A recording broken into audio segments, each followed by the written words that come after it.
Good morning, Honorable Sonti. Morning. How are you, ma'am? I'm fine and you see. Very well, thank you. Yes.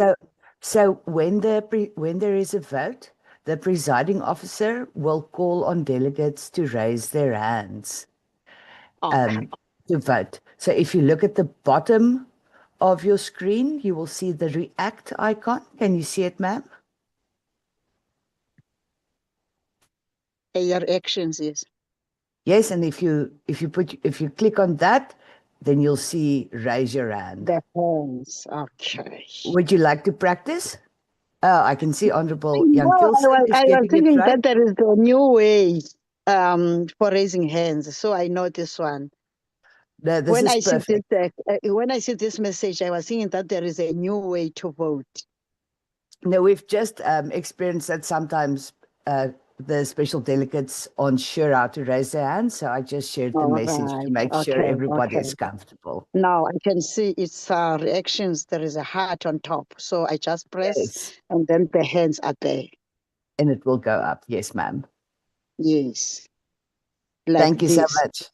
There you go. But you have a thumbs Yes. up, but yes, you can just raise that. That's Thank perfect. you so Thank you. much. You're Yeah. welcome, ma'am. Yes. Okay. Yes. Thanks, All Honorable right. Warren. I can see you're right also. Thank you, Honorable Sonti. Thank you so much, ma'am. Thank you. Have a great day. Thanks. All right. Okay. And then to down the hand. Ma'am, when the presiding officer says the host can lower the hands, then the host will lower everybody's hands, so you don't have to worry about that. Okay. Thank you so much. But now I just want to lower it because it's still for now. No, it's gone. We can't see it anymore. Oh yeah, It's I can back. see. I can see. I can There see. you go. Yes, Yes. Thank perfect. you. Thank you, Lavi. Thank you. You're very welcome, ma'am. Okay, Okay. bye. All right. Okay.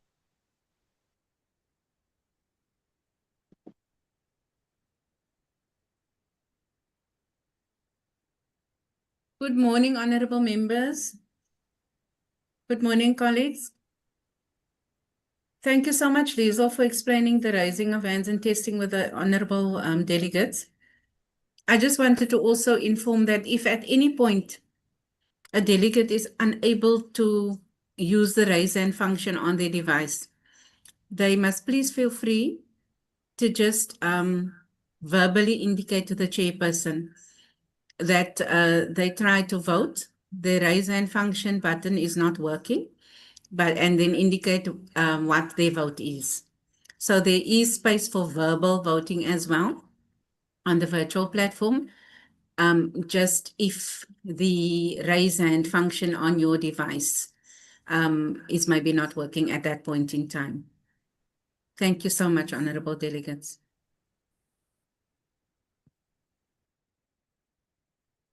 Thank you.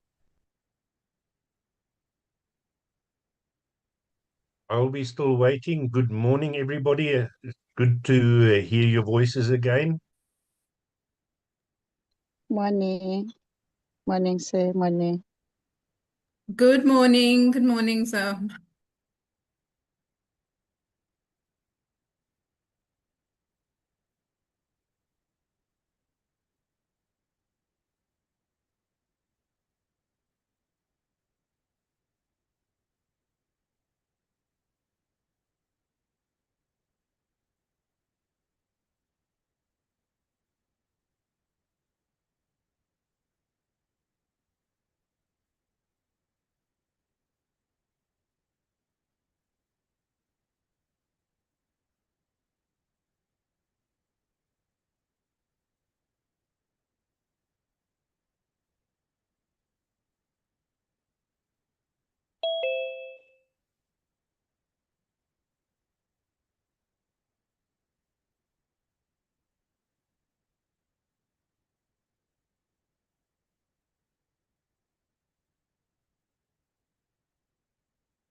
How will it?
Recording in progress.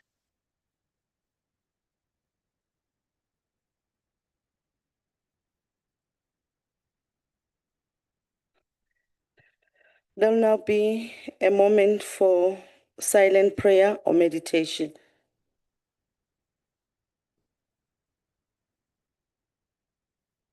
Thank you very much, honourable members. Please be seated.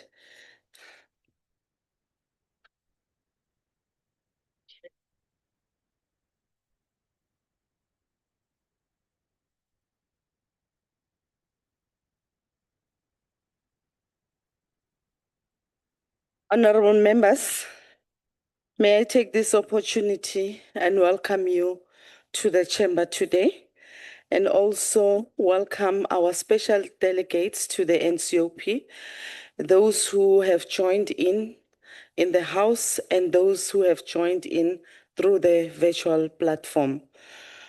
Honourable members, we do have the orders for the day, and I would also like to remind you that the rules, in particular sub-rule 21, 22, and 23 of Rule 103 shall apply in the House today.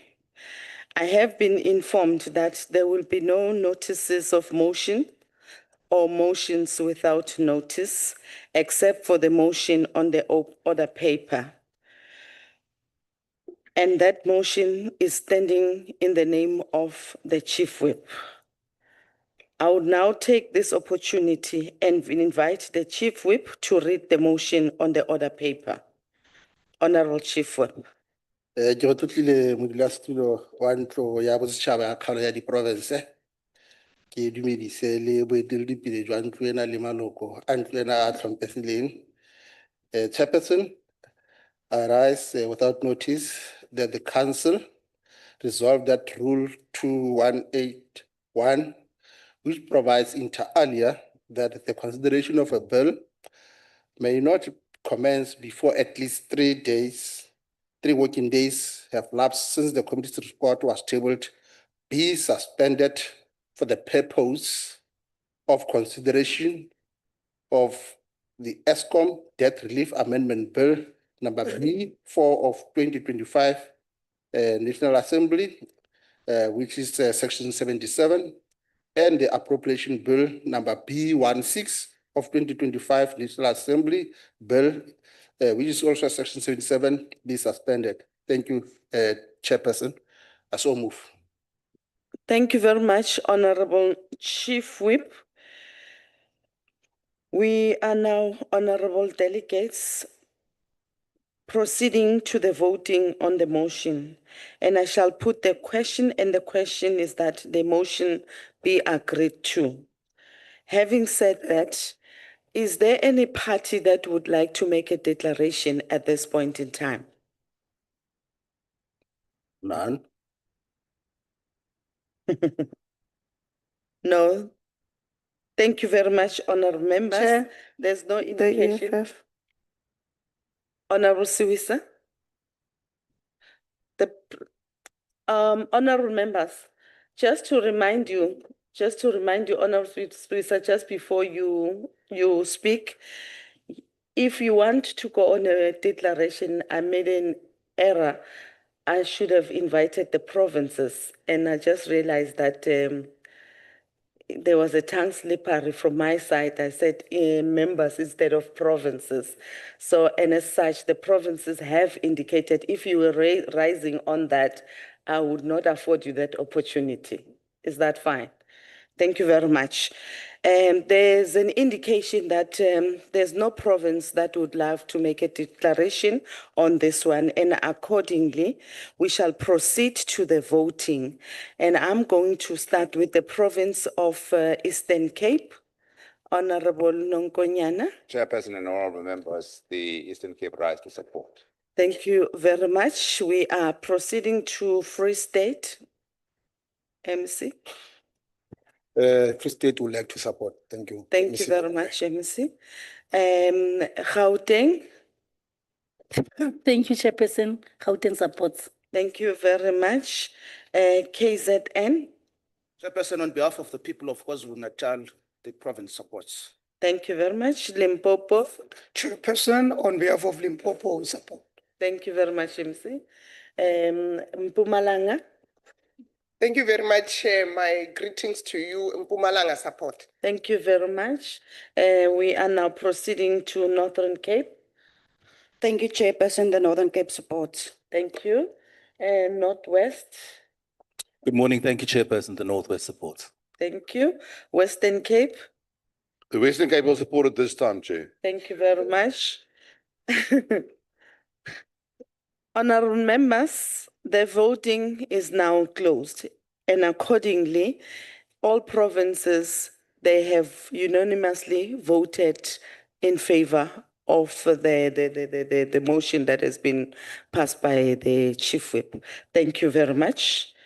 We are now proceeding, honourable delegates, to the first order, which is the consideration of the Eskom Debt Relief Amendment Bill and the report of the Select Committee on Appropriations. I now call upon Honourable Lekhwase, who is the chairperson of the Select Committee on Appropriations, to present a committee's report.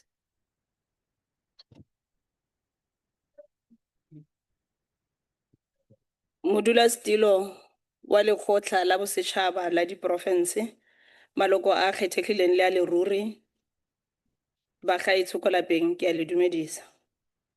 Chairperson, it is my privilege to table before this August House the report of the Select Committee on Appropriations on the Eskom Debt Relief Amendment Bill, which is Bill 4 of 2025. Honourable Chairperson, the bill was introduced in Parliament by the Minister of Finance on the 12th of March 2025 during the tabling of the first budget. The bill seeks to amend the Eskom Debt Relief Act, which is Act number 7 of 2023, through changes to Section 2 as amended by Section 1 of Act 5 of 2024. And the amendments includes the following. 1, it reduces the amount allocated for Eskom in the 2025-26 financial year. 2, it converts the entire 2025-26 amount into a loan. And lastly, it provides for an allocation of Eskom into the 2028-29 financial year. As of the 31st of March 2025, government has disbursed 140 billion in debt relief to Eskom. This is 400 billion less than initially projected due to Eskom's failure to meet the deadline for disposing of the Eskom Finance Company. Honourable Chairperson, over the 5-year period, government will have provided Eskom with loans totaling to 230 billion to assist in repaying its debts, approximately 24 billion less than initially anticipated. This reduction eases the gross borrowing requirement. In line with the original agreement, the debt relief provided to Eskom will be gradually converted into government equity. National Treasury has engaged Eskom and reached agreement on this approach. Honourable Chairperson and members, Honourable members and Chairperson, noting the absence of the Umkhondo Wesizwe, the bill and the report of the committee was considered and were unanimously agreed to. Chairperson, on the 22nd of July, the committee received a briefing from National Treasury and engaged both Financial and Fiscal Commission and Parliamentary Budget Office in accordance with Section 4, subsection 4C of the Money Bills and Related Matters Act of 2009. In compliance with Section 72, subsection 1 and 2 of the Constitution, the committee ensured inclusive and meaningful public participation. Advertisements inviting public submissions were published on parliamentary website and in print media in all 11 official languages as required by Section 13, subsection 2A and B of the Money Bills Act. The committee received submissions from Congress of South African Trade Unions and from Mr. Z. Desai. COSATU also made oral submissions to the committee on the 16th of April 2025. The key observations and recommendations made by the committee are as follows. We recommended that National Treasury should enhance transparency by clearly outlining the conditions, the timelines and performance indicators for conversion of loan amounts to equity. The National Treasury and Eskom should establish and publish robust reporting mechanisms to monitor the use of debt relief funds, to ensure alignment with the goal of improving Eskom's financial sustainability and operational performances. The National Treasury should ensure that proper mechanisms are developed to periodically review Eskom's financial position and debt obligations. In this, we will allow for adaptive budgeting in response to shifting economic and energy sector conditions. We further recommended that the future fiscal support to Eskom must align with South Africa's energy transition objectives, including the integration of renewable energy and principles of a just transition. The committee further emphasized the need to strengthen stakeholder consultations, especially with affected communities and energy experts, during future legislative process on strategic public finance decisions. We further and lastly recommended that the Minister of Finance, in collaboration with other relevant ministers, should assess the challenges faced by key state-owned entities. Where appropriate, similarly structured, conditional support mechanisms should be considered to promote long-term financial viability and reduce the fiscal risk. In conclusion, I wish to express my sincere appreciation to all the members of the Select Committee, the stakeholders, the media houses, members of the public, and the members of the support staff of the committee for their invaluable contributions. Chairperson, the committee recommends that the Eskom Debt Relief Amendment Bill, which is Bill 4 of 2025, be adopted without amendments. I thank you.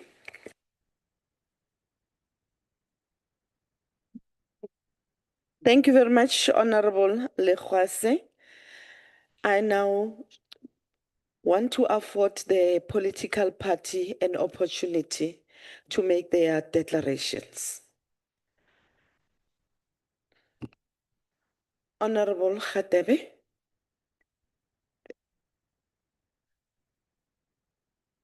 You want me to start with Honorable Suits? Okay. Honorable Siwisa from EFF.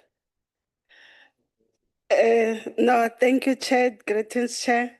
Chairperson, the bill before the House, which is just over 120 words and no more than a paragraph, proposes an amendment to increase a previously allocated 40 billion to now 80 billion and adds a 10 billion allocated for the 2028-2029 financial year. This forms part of the ongoing 230 billion Eskom debt relief that was passed into law in 2023. When the initial act was passed, the EFF raised concerns about the manner in which the National Treasury was approaching Eskom's problems. We reject the so-called strict conditions set by the government on Eskom because they prioritize the interest of those who lend money to Eskom over the needs of our people. We reject the Eskom debt relief then, and we reject it now. We have been vindicated. Just in the past few days, the Minister of Electricity, Dr. Ramokgopa, publicly stated that he agrees with the EFF. Former Eskom CEO, Andre de Ruyter, was incompetent and useless, and the price of electricity today is unaffordable for many South Africans. Our people need electricity, and the prices they are being charged are not sustainable. As the EFF, we've repeatedly tabled proposals in this House offering immediate solutions that can be implemented without making electricity a luxury. We need more generation capacity driven by coal. We must cancel all IPPs agreements, which are nothing more than theft of Eskom money. We must rebuild Eskom artisanal capacity and ramp up maintenance. Municipalities are struggling to pay Eskom debt and are simply passing these costs onto the people. We must direct the PIC and other state-owned financial development institutions, such as the IDC and DBSA, to be involved in building additional generations. Electricity must not be produced for profit, but it must be produced for the development and the livelihood of our people. Thank you, Chair. Thank you very much, Honorable Siwisa. Can I recognize the ANC?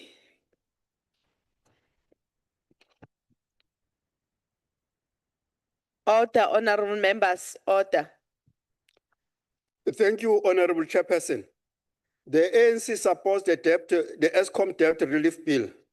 This bill is critical to reduce the debt liability of Eskom to enable it to become a going concern. This bill prevents Eskom from defaulting on its debt liability for which there are government guarantees. This bill is ensuring that there's no default, creating a sovereign debt crisis, but ensuring that the debt liability is dealt with in a planned way. Rating agencies such as Fitch and Standard & Poor have positively responded to government assisting Eskom to reduce its debt liability. The ANC seeks to ensure security of electricity supply through Eskom, which supplies the base load of power to the country and is complemented by IPP-generated power. This bill has enabled the revitalization of Eskom through freeing cash resources to implement the ANC government-adopted resolution in the 6th Parliament to end load shedding. Eskom has engaged in maintenance of its coal fleet and has fixed defects in Medupi and Kusile, as well as refurbished Unit 1 of Kubech. It has also, through this maintenance, planned reduce unplanned outages of units and plants and improve the energy availability factor from the low of 48% to 68%. Eskom has engaged in maintenance from its own revenue to the value of 25 billion per annum. This has enabled the entity to reduce load shedding to the point where the country has not had load shedding for more than 300 days. This bill has also enabled the restructuring of Eskom into 3 operating divisions, namely generation, transmission, and distribution, without burdening the balance sheet of any division with their debt liability. This will enable the development of transmission grid to enable IPP renewable energy to be brought to the market. The Eskom debt has unlocked economic value to increase generation capacity and ensure the development of transmission capacity. The aim of ANC is not merely to end load shedding, but to increase generation, transmission, and distribution capacity to ensure the security of electricity supply, to enable the implementation of the medium-term development plan, inclusive economic development through beneficiation, local industrial development, and the creation of SMEs as well as job creation is enabled through security of electricity supply. It is important that Eskom, after receiving financial capitalization from government, ensures that the end user receives electricity at the cheapest possible price. The ANC support this bill. Thank you, Chair. Very much, Honorable Khatebe. Those were the 2 declarations that were made by the parties, which then takes us to the next question, which is the question on voting. And I would like to ask the members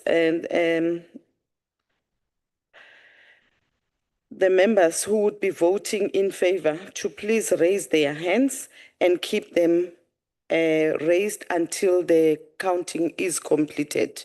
And accordingly, those on a virtual platform who will be voting, they may do so and will give an indication once the counting has been concluded.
Honourable members, you may lower your hands. Thank you.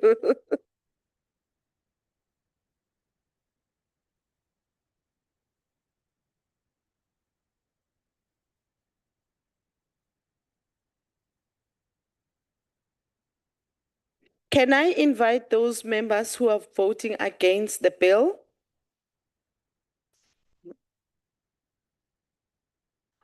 You can only raise your just one hand.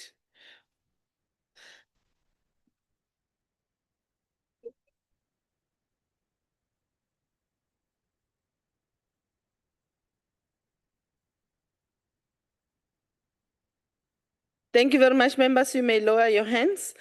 We are now proceeding to those who are voting against the bill. Who are abstaining?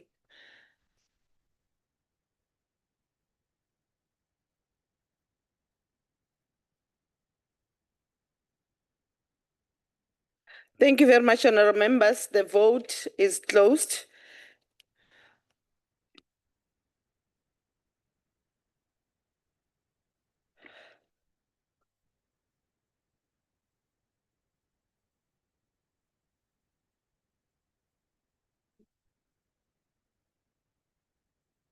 Honourable members, the votes are as follows.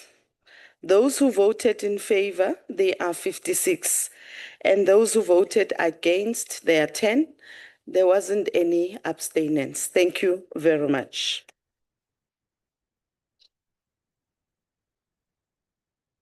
Therefore, in terms of Section 75 of our rules, the bill is being agreed to.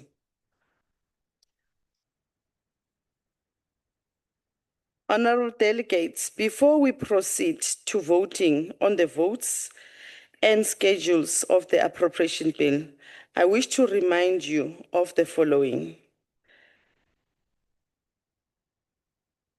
Each delegate will have one vote, including those who have joined on virtual platform, as well as our special delegates in the House.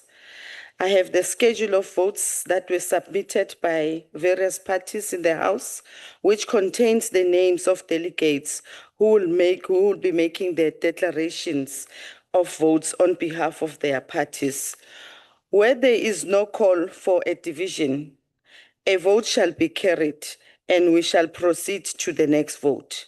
Where a party wishes to object to a vote, that objection shall be noted and there will be no need for a division. A delegate wishing to call for division must draw the attention to the chair to that fact.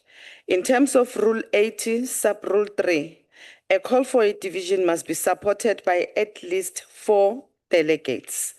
In accordance with Rule 81, when a division has been called, delegates who are outside the virtual platform and outside the chamber will be given an opportunity in respect of the first vote, 3 minutes to join the House and 30 seconds in respect of votes thereafter. No delegate shall be allowed to access the House whilst voting is in process. Once the question is put, delegates on the virtual platform who wish to cast their votes must do so by using the raise hand button. Delegates in the chamber should raise their hands. Delegates must keep their hands raised until voting closes. The procedural staff shall tally the votes. The host on the virtual platform shall lower all hands on the virtual platform after every vote. If a delegate is disconnected from the virtual platform whilst voting takes place, the vote of that delegate shall be ascertained and the records shall be amended accordingly.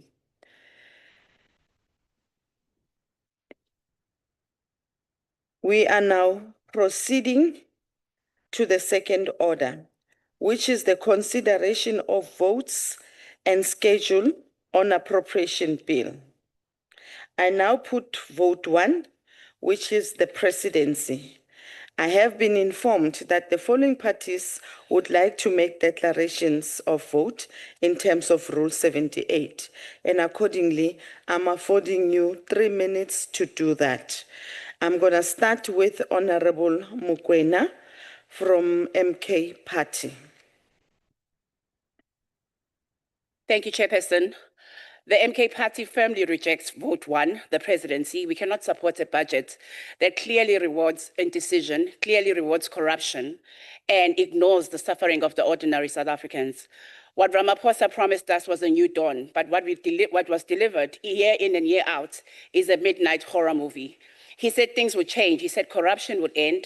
He said government will be decisive, clean, and caring. Instead, we got load shedding, we got looting, we got cover-ups, we've got cowardice, we've got deputy ministers' wives getting jobs and tenders. If this is a new dawn, then clearly we are trapped in an endless nightmare. While the country was on fire, the president was attending breaks, posing for photos, instead of coming back home as Commissioner Mkhwanazi was lifting the lid on the national crisis. The entire police leadership exposed, intelligence in disarray, and the truth finally started to surface. And where was the president? He didn't rush home. He didn't cancel anything. He took his own sweet time, and when he finally responded, he decided ukumfihla ekhwapheni lakhe amkhusele njengomuntu azomfaka kwi-special leave. We are expecting to clap our hands for that. That's not the leadership. That is damage control. Truthfully, we are now wondering if maybe the president himself can actually take himself on special leave as well, because clearly usekhathele amandla akasazi ukuthi uzowenzani. He looks tired, he looks disconnected, and far more comfortable with kettle than crisis management.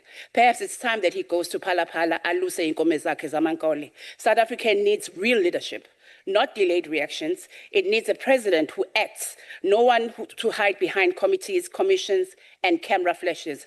Let history record that the MK Party stands against this vote. We refuse to fund a presidency that has become the biggest obstacle to real change. Thank you.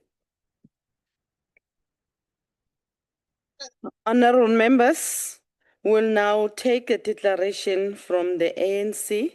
The Chief Whip will stand on behalf of the ANC. Thank you, Chairperson.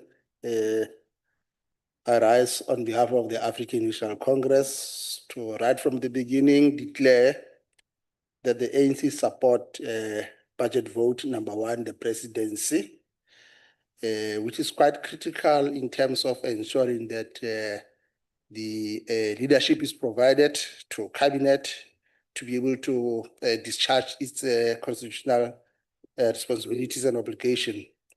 Honorable National Chair, central to the presidency is the coordination of policy implementation by the government in line with the electoral mandate. The electoral mandate of the Government of National Unity has been set as the 3 priorities, which among others include the drive to inclusive growth and job creation, to reduce and confront poverty and tackle the high cost of living, and lastly, to ensure that we are able to build a capable and ethical and developmental state. Chairperson, these 3 priorities are quite critical to address the high levels of triple challenges in our country. These challenges require a whole of society effort among the different social partners, including labor, business, and civil society, working with the government as they are multifaceted. Chair, through the presidency, we maintain peace and friendship with other nation states, and the presidency plays a key critical role in advancing our national interests on the continent and globally. Chair, as we host the G20 presidency under the theme Solidarity, Equality, and Sustainability, the presidency plays a critical role in advancing our national interests and interests of the continent. South Africa's roles amongst nations remains a key attribute of our progressive internationalism approach. Our country continues to play its role in silencing the guns on the continent and advancing the peaceful resolution of conflict for a better Africa and the world. Honorable Chair, 2025 year should serve as a decisive year due to the process of national dialogue, which should bring all South Africans from all walks of life to raise their voice and share the vision for the nation. As we approach the implementation of the medium-term development towards Vision 2020 of the NDP, The seventh administration will have to develop a path for the country to realize the Africa 2063 objectives. Honorable Chair, as the ANC, we support vote 1. Thank you.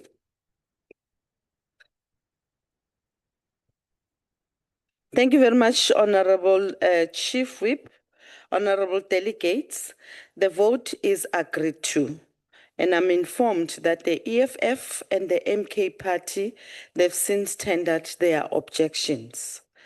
And we don't have any abstentions in this regard, and accordingly, we will note the objections that have been tendered by these two parties.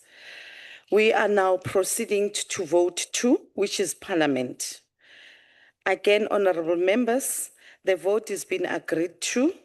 I'm also informed that the EFF and the MK party, they've since tendered their objections, and we have noted those 2 objections. We are now proceeding to vote 3, which is cooperative governance. I have been informed that the following party would like to make declarations of votes in terms of Rule 78. Accordingly, I want to take this opportunity and afford them an opportunity and allow them to make their declarations. And as such, I do have the speakers list on this in this regard. However, I want to request members that they need to bear in mind that we do have 2 schedules for the business of today, which is Schedule 1 and Schedule 2. Schedule 2 deals with the entities of those departments. If declarations are being made, you will be allowed to make one declaration. If that department has Schedule 2, the entities, you'll accordingly speak to those entities as well. So having said that, I want to recognize UDM. Honorable Peter will be standing in on behalf of UDM. Over to you. Thank you, Honorable Chair. In the 2023-2024 municipal audit outcomes, the truth is laid bare before us. Out of 257 municipalities, only 41 have managed to secure clean audits. 7 received adverse opinion, 14 disclaimer and staggering. 71 failed to submit their financial statements altogether. 41 municipalities are under administration, and 66 more are officially classified and dysfunctional. Among the 8 metros, only 1 can claim a clean audit. This shows the extent of rain out our country in. Auditor General Tsakani Maluleke has exposed what we all know, financial mismanagement, and is running rampant. Administrative chaos has become normalized, and infrastructure is crumbling in our municipalities. She calls for a culture of accountability with real consequences. Yet those entrusted with leadership continue to evade the responsibilities. This failure is not by accident. It is a result of years of neglect. Corruption and political patronage is one of the major key in our country. The Human Science Research Council also confirmed the deep disillusionment of our people, reporting that 1 in 3 South Africans express any satisfaction with their local government. This is a loud and clear mandate for radical change. Lastly, in municipalities like Buffalo City, it has become almost a norm that every major infrastructure project will either be left incomplete, delayed, or marked by irregular pricing. Even worse, we are now witnessing theatrics meant to cover up corruption. Municipal buildings are being deliberately torched, as was done at Komani Town Hall, in Bushbuck Ridge, and most recently in Kumbu. Action needs to be done. I thank you. Thank you very much, Honorable Peter. We are now inviting Freedom Front in the name of Honorable Breed.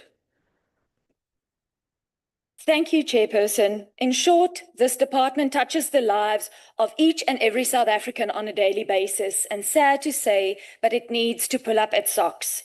Just looking at the Free State that has been in the news lately, and also where our colleagues from the other house found themselves last week, the picture is quite worrying. All municipalities in the province have been deemed to be doing harm by the Auditor General. This technical term refers to serious financial misconduct, including failure to submit financial statements on time, material non-compliance, and harm to public institutions and residents.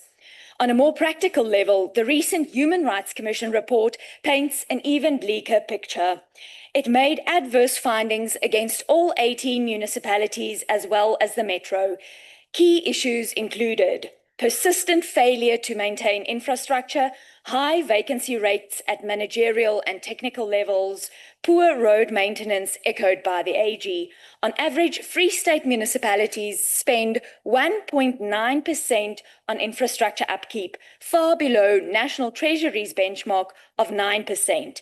Widespread statutory and constitutional violations, particularly sewage spillage and poor water conservation, and continued reliance on bucket toilet systems, with the Free State having the highest prevalence in the country despite repeated assurances over the years.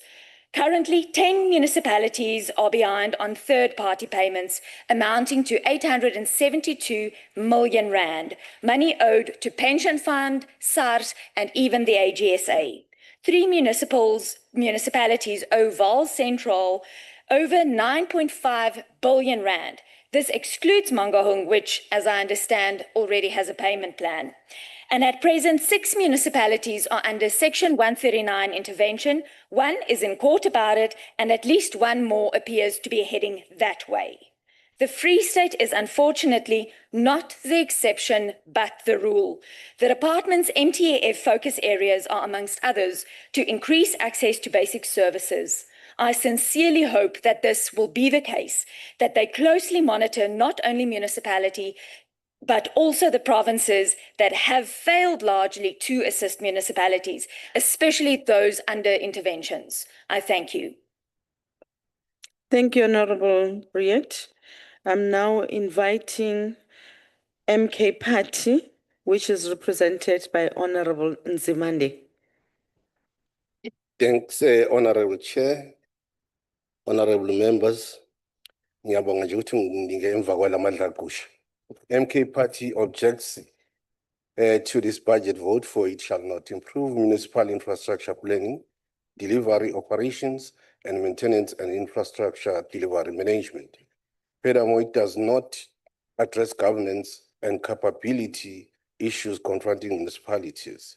Despite being forewarned by AXA on alarming amount of 12.27 billion on consultants, 52% delay of audited projects, overspending trends, plans not providing preventative strategies to capacitate municipalities under distress and or under administration, unfair procurement processes to the benefit of corrupt officials of GNU in municipalities. Plans do not provide cogent intervention, despite being forewarned that almost 4.8 trillion investment gap exists to 2030 to address water infrastructure. GNU has stubbornly undermined the warning and inadequately allocated budget. Non-committal stance by GNU to eradicate the bucket system, despite the existence of studies showing health budget being strained through treatment of infection-related diseases from the use of unhygienic pit latrines. Lastly, poor governance and corruption. Non-investment put to deal with poor governance and corruption, despite being forewarned by AXA. Non-Dabula Water Project had 5.798 million corruption manifesting itself through duplicated payment, 37 million defrauded in Watuguza, buying of a pen each for 59,000 by GNU administration in COJ, etc. Bopa Masimula, Bopa Mukwanas. We reject it.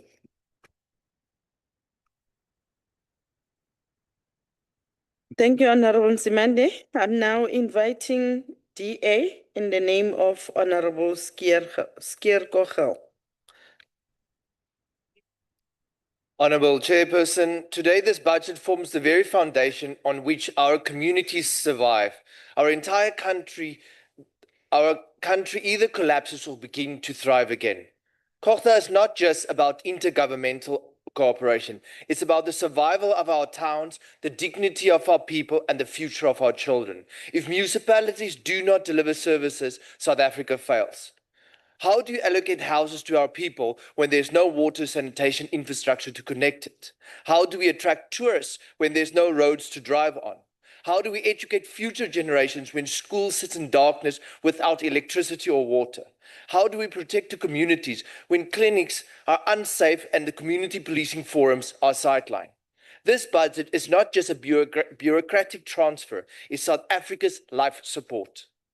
According to the 2024-25 Auditor General Report, 116 municipalities passed unfunded budgets. 86 of them have done so for 3 consecutive years. Over 18 billion has been lost to fruitless and wasteful expenditure in the past 5 years. These are not just numbers, they are broken pumps, closed clinics, and unsafe roads. And still, no mayors, officials are held accountable, no CFOs dismissed, no consequent management. This is a government crisis, not a funding crisis. A budget without delivery is betrayal. We must not fall in the trap of pouring more money into centralized failures. The DDM, despite costing over 100 million in just 3 pilot projects, has delivered no measurable service improvements. In fact, Equitini's debt had quadrupled to 20 billion. Waterberg lost his clean audit. Oa Tambo has been placed under administration due to maladministration. The DDM misdiagnosed the real issue, the absence of capable, professional, local administration. Professionalize the service delivery and end cadre deployment. Hire for skills, not connections. Stabilize local government. Pass the DA's municipal threshold and coalition stabilizing bills to end political chaos in hung councils. Fund municipalities that work. Reward clean audits and performances. A budget for the people, not politicians. We must end the cycle of broken municipalities and broken promises. This is not a political budget, it's a human one. Let this budget be the turning point not for Govt, but for the people of South Africa. Because service delivery is not a favor, it's a constitutional right. I thank you. Thank you very much, Honourable Member. We are now proceeding to the ANC. Honourable Kaunda. Thank you, Honourable Chairperson. On behalf of the African National Congress, the People's Parliament, a reliable ally of our people. Honourable Chairperson, we regard as ANC, local government as a critical sphere of government, which is at a coalface of service delivery. And we acknowledge that and appreciate the fact that it is also a complex sphere of government, which is mandated by the Constitution with clear objects of local government, which then position local government as a critical sphere of government. We are also acknowledging that this sphere is over-regulated. But this budget that we are supporting today, Honourable Chairperson, coincides with the review of local government white paper and also the review of local government funding, which is intended to respond to the challenges that our communities are faced with on a daily basis on the provision of water, electricity, sanitation, and other infrastructural projects. We regard local government also as a strategic area of economy in our country, where local government is expected to create a conducive environment for investments, Honourable Chairperson. So this review of funding will direct and inject necessary investment on the infrastructure delivery so that local government is able to deliver and also to stimulate economic growth in our local government space. Honourable Chairperson, welcome the audit outcomes by Auditor General of South Africa, where 41 municipalities were able to attain clean audits, as well as a significant decline on the disclaimers from 48 to 14. That is highly commendable, Honorable Chairperson. We also want to look at the critical areas of skills development and capacitation of local government, especially looking at the area of procurement planning, which then results to local government not being able to spend the grants, conditional grants that are provided. That's an area that requires MISA to intervene and support local government as well as provincial spheres of government. Honorable Chairperson, we support this budget because it is aimed at responding to the issues of our communities, provision of water, provision of electricity. So we fully support this budget. But the ANC is leading from the front. There is no mayor that will lead in South Africa from the ANC who does not have a degree. And we also conduct interviews. So we lead by example. We lead by example. So we invite all other political parties to join us so that we capacitate local government. Salute, Honorable Chairperson.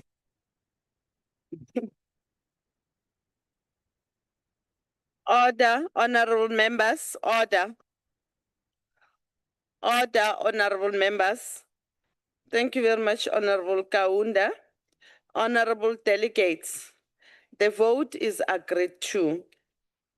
I'm equally informed that the EFF and the MK party, they've since tendered their objections and we have noted them.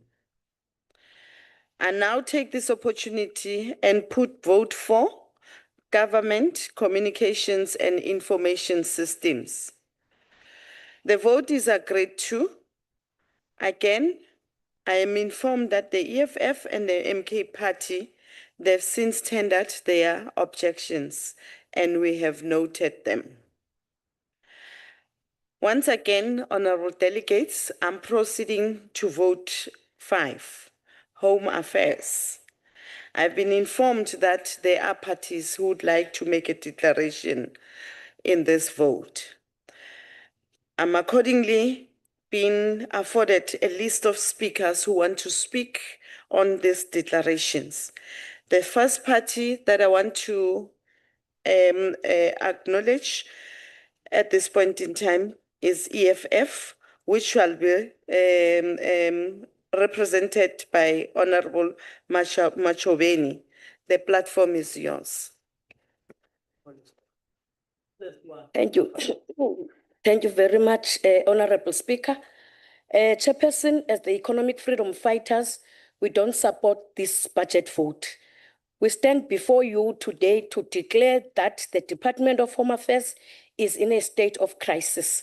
The department's failure to provide essential services, its vulnerability to corruption and fraud, and its inability to protect the rights of the citizens are unacceptable.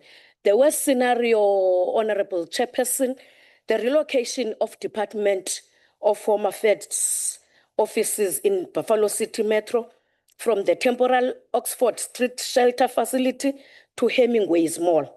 This decision represents yet another anti-poor and exclusionary move by a government that continues to neglect the needs and realities of the working class. The Oxford Street shelter, at least accessible and central, located within reach of the people, now shifting the essential public service to a privately owned.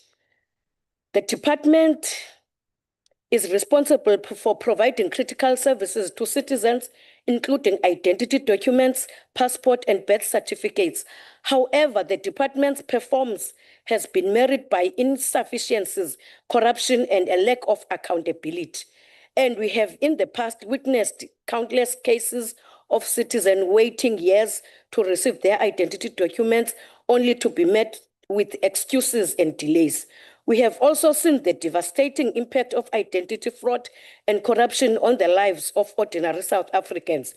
The EFF therefore not support this vote, this budget, and condemns the department's incompetency in managing its affairs and providing services to citizens.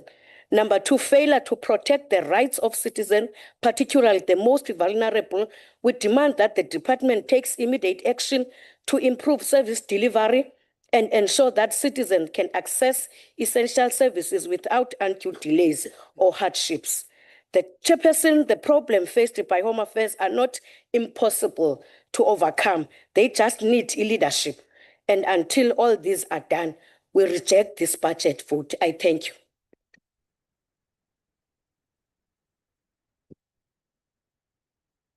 Thank you very much, Honourable Member.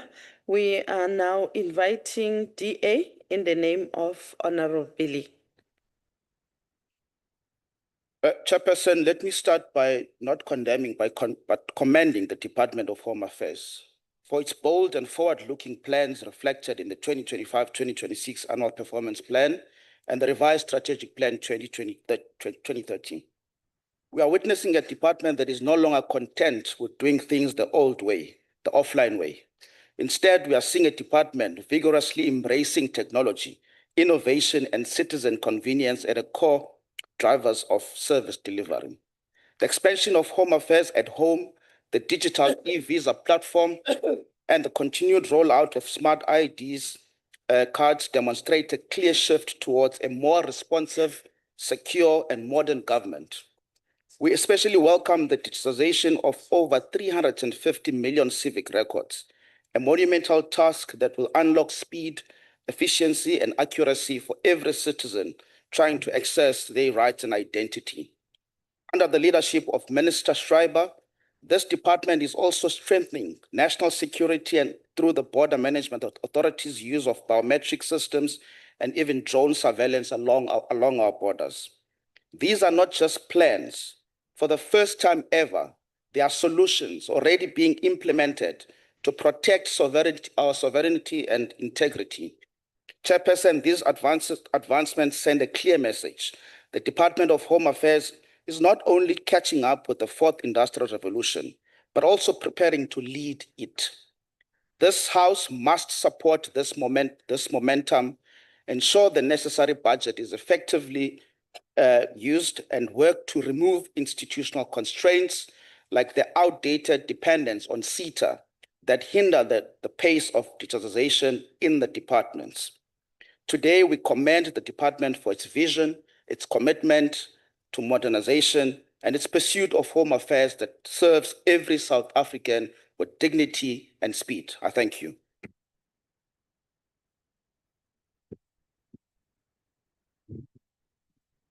Thank you, Honourable Billy.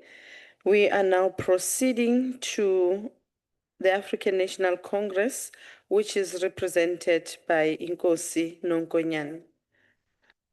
Chairperson, honorable members, I rise on behalf of the mighty African National Congress to support the budget vote 5 of the Department of the Home Affairs and its entities. The Chapter 2 of the Constitution, Chair, of the Bill of Rights provides the right to citizenship. The Department of Home Affairs plays a critical role in ensuring that the people get the necessary identification documents, including the birth certificates, IDs, marriage certificates, death certificates, and the traveling documents such as passports and visas.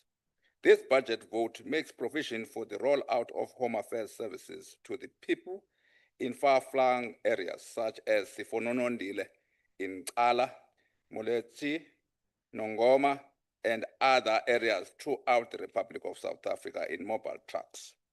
We commend the department for collaborating with the Department of Basic Education by providing IDs to learners in our schools. We are aware of the concern of the people about the long queues at Home Affairs offices, and we are hopeful that the branch appointment booking system will alleviate the long time the people spent on the queues to get services from the Home Affairs. We appreciate that the department to continue what the ANC has been doing in the last 30 years to roll out services of issuing IDs in collaboration with various banks across our country. Contrary to the DA, this is not new. The department has been continuing to doing good work. The collaborating should be extended to townships as well as traditional authorities in rural areas. We are worried, though, that about the management and control of borders and illegal migration. We believe that the allocation to the Border Management Authority will enable the BMA to recruit more border guards and procure technological equipment as a force multiplier to enhance its work of securing our borders. As we prepare for 2026 local government elections, the additional allocation of over 885 million rands will enable the IEC to organize the free and fair election we all want. Corruption by whosoever and wherever remain an enemy for all. The ANC support the budget vote number 5 of the Department of Home Affairs. Thank you, Chair. Thank you very much, Ndabezitha. We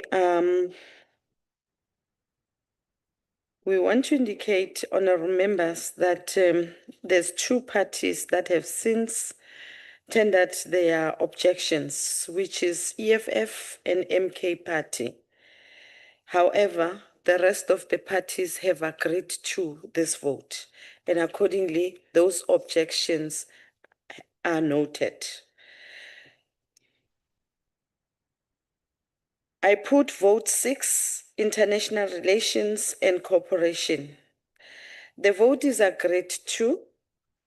I'm also informed that MK Party and EFF have tendered their objections, and they have since been noted. We're now proceeding to vote 7, the National School of Government. The vote is equally agreed to. I'm also informed that the EFF and MK Party have tendered their objections, and as such, they've been noted. We are now taking vote 8, National Treasury. I've been informed that the following parties would like to make their declarations, and accordingly, I've been afforded with the list of speakers. The first party on my list is EFF, represented by Honorable Suisa. No, thank you, Chairperson. Chairperson, let me first thank the people of Western Cape for availing themselves to celebrate the birth of the most progressive movement. Further, congratulate the provincial leadership of the EFF for organizing such an event in less than a month.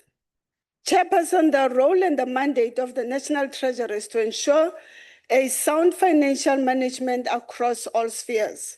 Its core business includes developing and implementing a fiscal policy, preparing and managing the national budget. This is the same body that introduced the increase in VAT in the budget 1.0, a move which was challenged by the EFF in court and won. The same body that has proposed the introduction of a fuel levy that will again not be beneficial to the majority that is unemployed in South Africa. Our people will be subjected to an increase in food prices, and yet those who work in retail will not receive any increase in their salaries. This is a government body. This government body is failing to draw clear policies that will ensure more revenue and less borrowing, because the country is exposed into loan after loan, which has become evident that the country will remain in debt. A body that has failed to address the issues of unemployment cuts budgets across many departments. The National Treasury has shown continuous disappointing actions against the many crucial departments like the social cluster departments. The National Treasury needs to do better and put South Africans first and not the few elite rich. We reject this budget vote. Thank you. Thank you very much, Honorable Suisa. May I invite the African National Congress, which is represented by Honorable Ndlovu.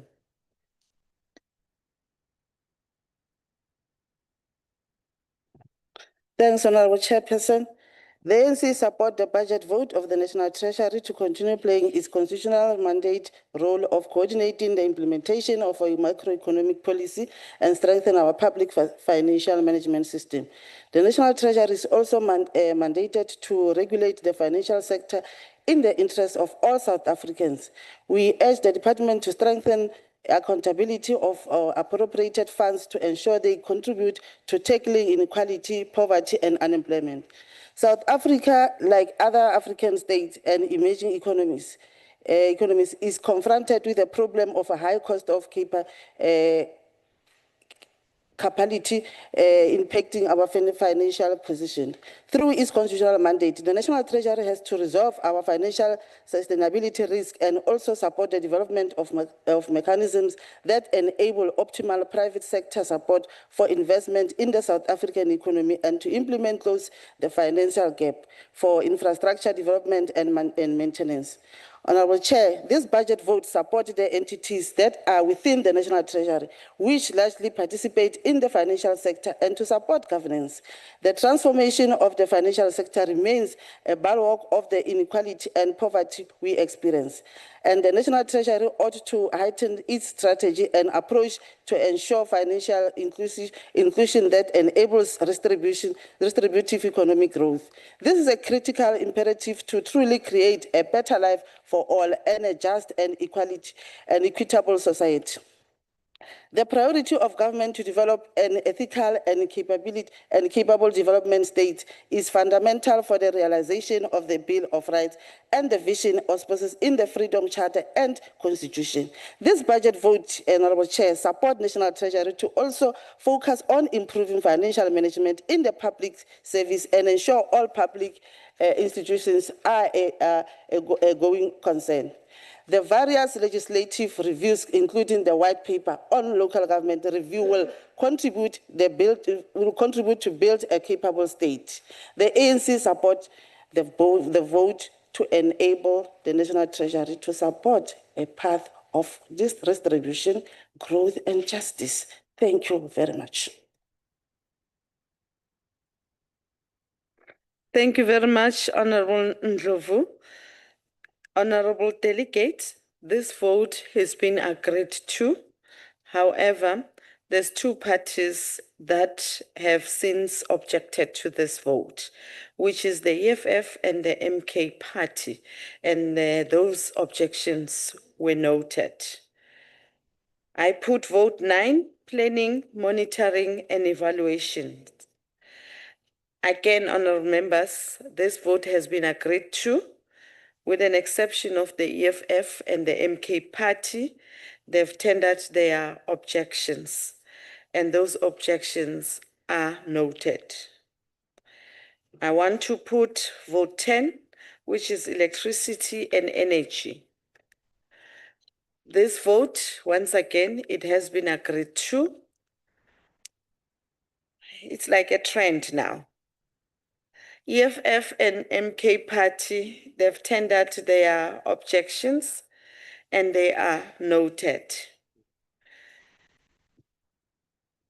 Vote 11, public service and administration.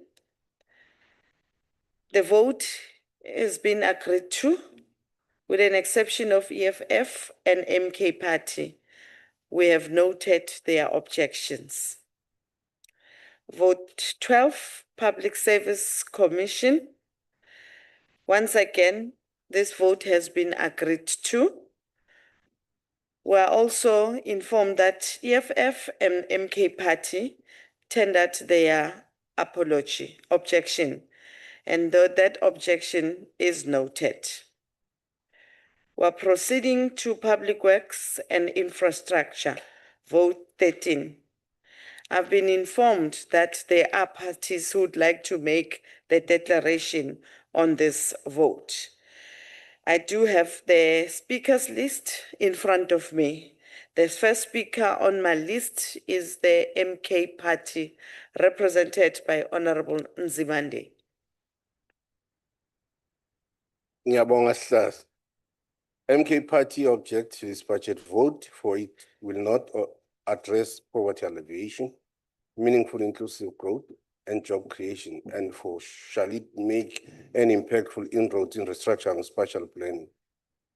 Curtailing of EPWP budget from 3.1 billion to 2.3 billion, NPO program from 1 billion to 689 million, defeats the key priorities of alleviating poverty and unemployment. Budget vote shall not cap GNU corrupt acts in municipalities, including the siphoning of EPWP grant where former councillors are being paid 30,000, 20 times each by Majabeng municipality when compared with poor people in the program receiving only 1,500. Targets set in the plans are too low to advance the creation of 5 million work opportunities by 2030 as envisioned by NDP against 42% unemployment rate constituted by Black people and Africans in general. The budget vote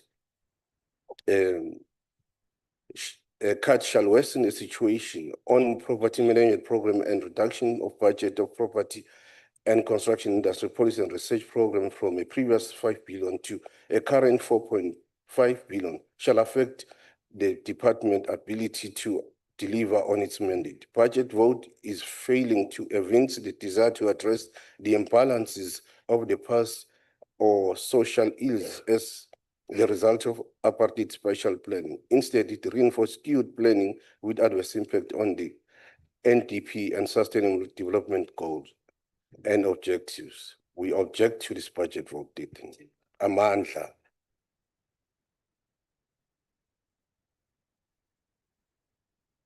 Order, honorable members. Honorable Makesini will be representing the EFF party.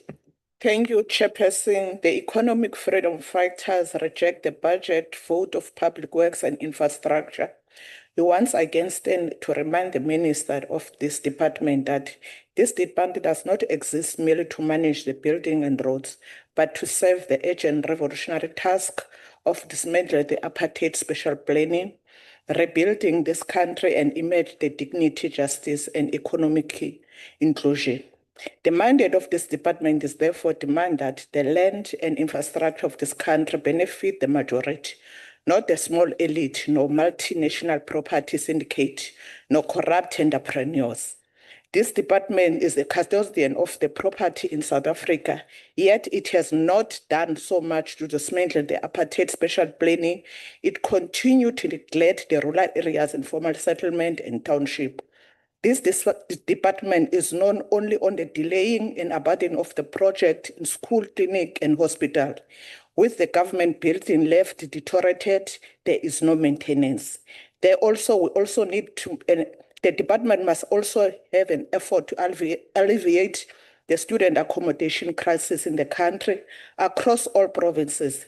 There are still unused state buildings that could not be repurposed, that can repurpose to provide the housing and the student accommodation. This department is idling plagued by inflated price of the ghost project and contracts awarded to the political connected elite. And the public infrastructure project exists have a lack of stability and do not address the climate injustice. Minister must provide maintenance of the schedule of the building and make sure they maintain all the building in the country. Monitor the building compliance with occupational safety regulation, provide adequate and facilitate ensure timeless identification of the risk, and also ensure there is adequate planning and management of the construction workers to prevent the delay of the project. We therefore reject this budget. Chairperson, thank you.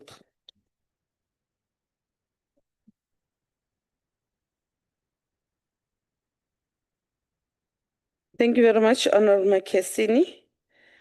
Can I invite DA in the name of Honorable Badenhorst?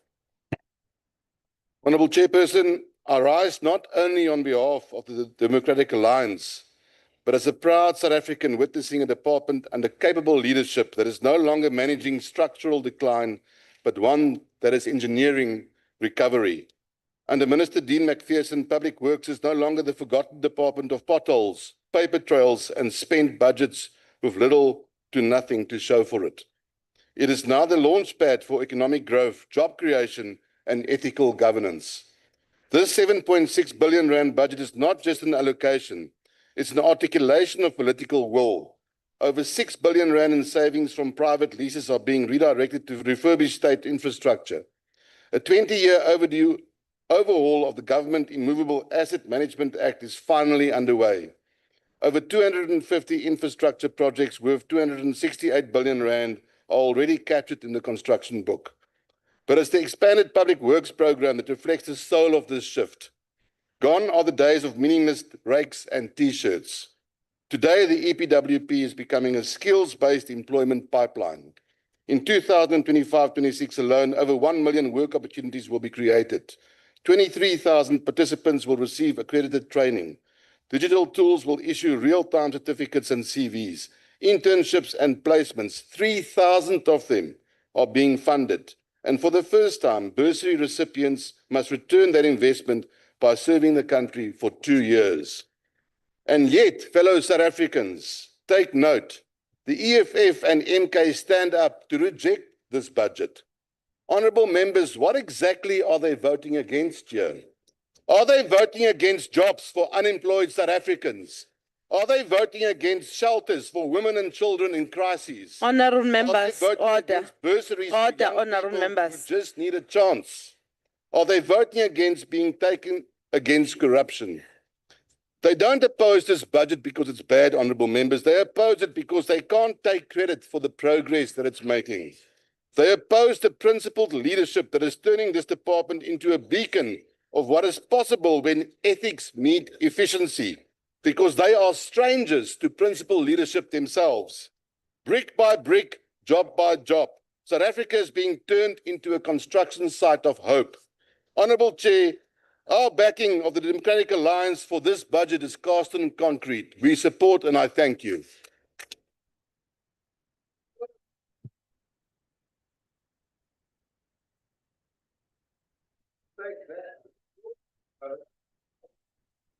Order, honourable members. Can I now take this opportunity and invite the ANC to make its declaration in the name of Honourable Lekhwase? Thank you very much, Chairperson. As the leader of the Government of National Unity, the ANC declares its support for the Appropriation Bill, which is Bill number 16 of 2025, and the budget vote for public works and infrastructure. In the public works and infrastructure sector, we believe the budget provides a feasible budgetary framework that will allow us to achieve our programs and objectives. The National Council of Provinces, through the Department of Public Works and Infrastructure, is committed to policy imperatives which are infrastructure-led through expanded public works program and private-public partnerships, just to mention a few. Through a number of programs, we continuously strive to create and develop new strategies which seek to combat unemployment and poverty while enhancing infrastructure and creating jobs. This includes overseeing effective service delivery, encouraging economic growth, and managing government assets. Through the leadership and coordination of the expanded public works program, policy and legislative oversight, the development of state capacity to support and sponsor the priorities of public infrastructure projects and strengthening of the skills pipe and department will continue to concentrate on creating employment opportunities, which will be main focus in the term and speak of the budget. It is anticipated that spending will rise from 7.6 billion in the 2024-25 to 8.3 billion in 2027-28 at an average yearly rate of 3%. The department's projected allocation of 19.7 billion and its overall budget over the next 3 years will go towards transfers and subsidies for the operations of its businesses. Non-profit organizations paying wages to employees under increased public works programs. Employee remuneration will be 2.1 billion and goods services will be at the value of 2.1 billion and amounts to 4.2 billion accounted on expenditure over the next term. In order to achieve inclusive growth in our provinces, which is a policy imperative, we need to have greater emphasis on asset management and building a trained workforce in the built environment to support infrastructure development in the department's main goal. We must remember the Department of Public Works and Infrastructure is in charge of purchasing, leasing, maintaining, and disposing of the national government's real estate. And as a result of asset management, it becomes crucial that we support this bill. As the ANC, we believe for us to achieve our goals and objectives, we must respect and abide by our country's legislation framework through the Constitution, the IRFA, the PSA, the PFMA, the MFMA, and any other legislative and policy frameworks. I thank you. The ANC agrees and we are fully behind this budget vote. Thank you. Thank you very much, Honorable Lekhwase. The vote is being agreed to, honorable delegates, and I'm informed that EFF and MK Party, they've since tendered their objections and we've noted them. I want to put vote 14, Statistics South Africa. The vote, once again, honorable members, is being agreed to, and I'm equally informed that the EFF and MK Party, they've since tendered their objection, and accordingly, we've noted those objections. We're proceeding to vote 15, Traditional Affairs. Once again, this vote has been agreed to. I'm equally informed that the EFF and MK Party, they've once again tendered their objection, and we have noted those objections. We're proceeding to vote 16, Basic Education. I've been informed that the following parties would like to make their declaration: the DA and the ANC. I'll start with the DA in the name of Honorable Adrianse.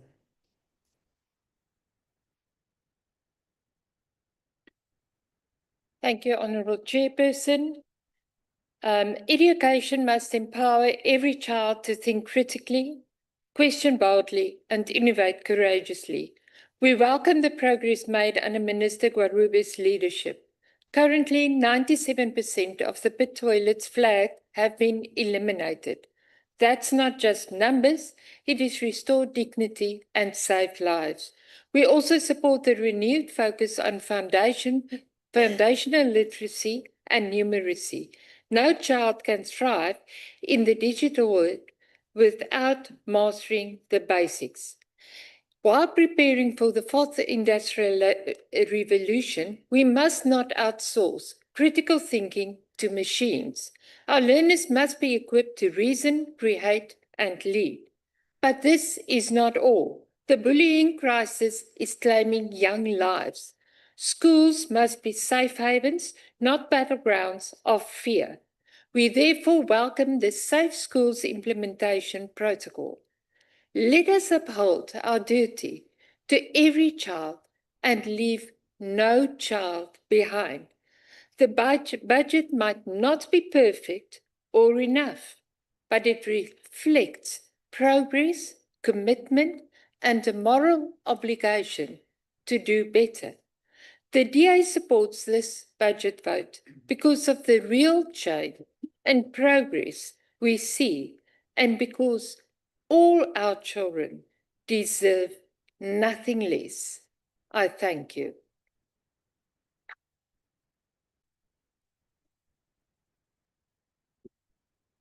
Thank you, Honorable Adrianse.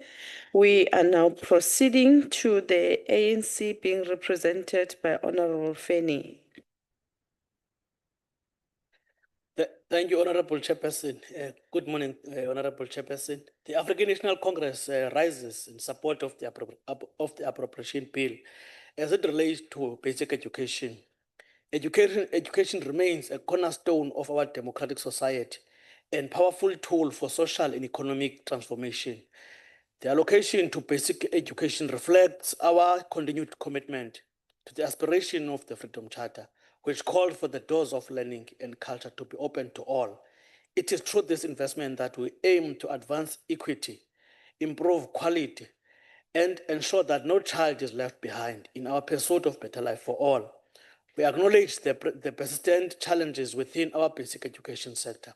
The legacy of apartheid continued to cast a long shadow, manifesting in disparities in resources, infrastructure, and learning outcomes. However, in the previous administration, we have made significant strides, and we will continue to build on these democratic gains. We have dramatically expanded access to education, ensuring that millions of children who were once denied the basic right are now in classrooms. We have championed the pro-poor policies, including National School Nutrition Program and No Fee School, which directly alleviate the financial burden on vulnerable households and ensure that hunger does not impede learning. We call upon all provinces to ensure the efficient and effective utilization of these allocated funds. Every rand must be meticulously accounted for and directed towards its intended purpose. The upliftment and empowerment of our children. Corruption and mismanagement have no place in sectors so vital to our nation's future. We urge all provinces to align implementation with national priorities, ensure that no child is left behind. This budget is a vote for our nation's future. I thank you, Chair. Thank you very much, Honorable Feni. This vote, Honorable Delegate, has been agreed to. I'm equally informed that both EFF and MK Party, they've since tendered their objection, and accordingly they are noted. We are proceeding to vote 17, higher education and training. There are two parties that would like to make declarations, and I will take this opportunity and afford them the podium. I'm inviting MK Party to take the floor. Thank you, Chairperson. The MK Party rejects vote 17 without hesitation. This department was meant to give young people a future. Instead, it has become a national disgrace. It has failed students, it has failed families, and it has certainly failed the country. We had students across the country in the beginning of the year without a place to sleep. Some were forced to squat in toilets, sleep in lecture halls, and even under bridges. Female students were being sexually assaulted by landlords who took advantage of their desperation. And what did the department do? Nothing. The former minister ignored our cry. She looked away while students were suffering, and the department pretended not to see what was happening in plain sight. Instead of fixing these problems, the department focused on political appointments. SETA board positions were handed out like party rewards, not based on skills or experience, but loyalty. It was not transformation, it was blatant political manipulation. And now, one of those board members has been rewarded with a deputy minister position in the very department. What message does this send to the people? It says to South Africans, we are the government, we are GNU, we don't care what you think. Let us all be honest, the removal of the former minister was too legal, too late. The damage had already been done. Students had already lost trust. Institutions were already falling apart.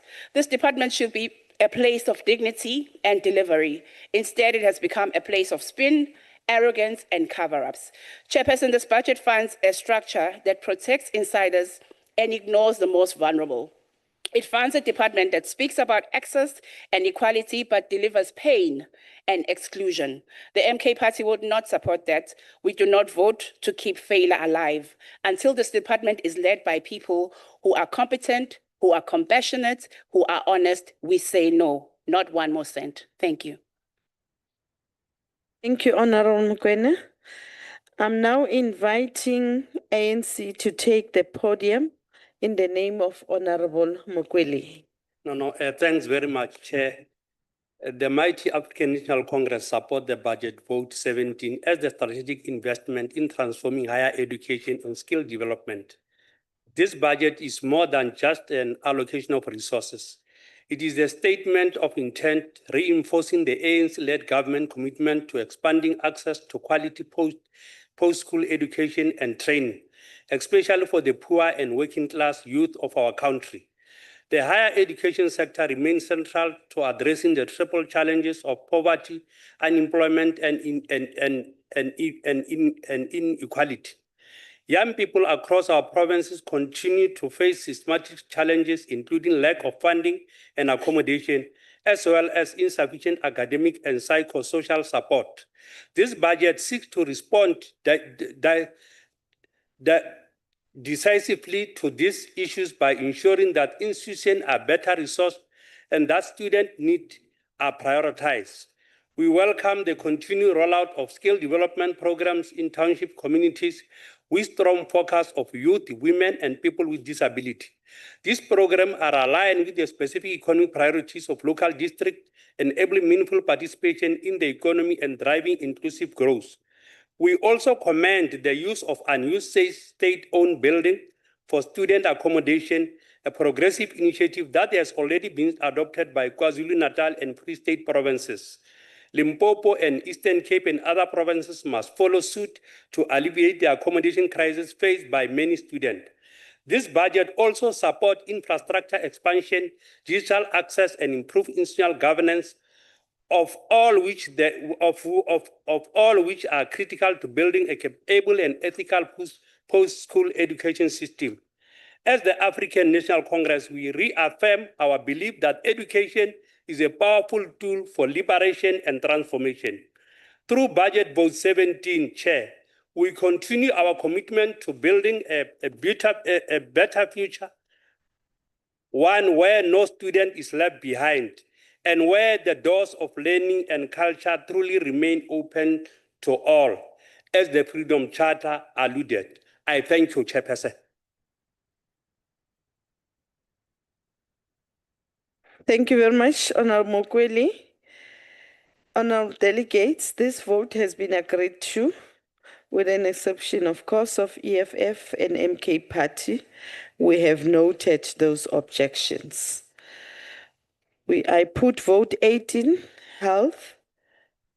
Accordingly, I've been informed that there would be declarations made by two parties, which is MK Party and ANC. I'm now inviting Honorable Mokwena to take the floor. Thank you, Chairperson. The MK Party yet again rejects vote 18, health, and we do so without apology. This department has failed the people of South Africa. It has failed the sick, it has failed the poor, it has failed the elderly over and over again. Let us talk about Tembisa Hospital, which used to be shiny and mighty. Today it is overcrowded, it is understaffed, and it is falling apart thanks to the ANC. Let us talk about the previous Edendale Hospital, now known as Herigwala Hospital in Pietermaritzburg. Once a hope for rural communities, now it is a site of decay and despair, thanks again to the ANC government. Public healthcare in the country is not getting any better, it is getting worse.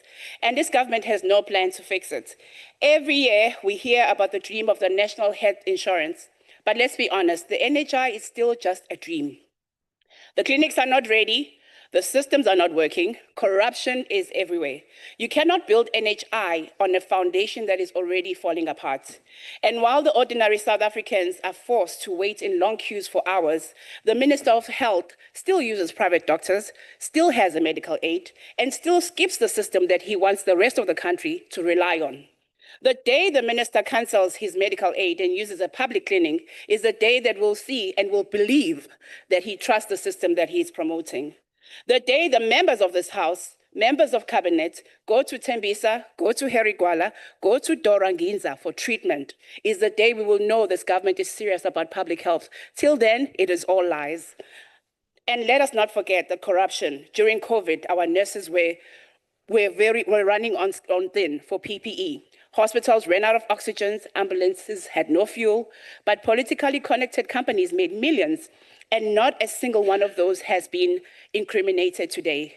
Chairperson, this department should save lives instead of draining them. We cannot keep throwing billions at a broken system. We cannot keep funding failure. This is not a budget, it's a bailout for mismanagement. The MK Party stands with the people of South Africa. We want a healthcare system that works for everyone. Until then, we say not one more cent. Thank you. Can I invite Honorable Sibande to take the floor? Honorable Pat Sibande.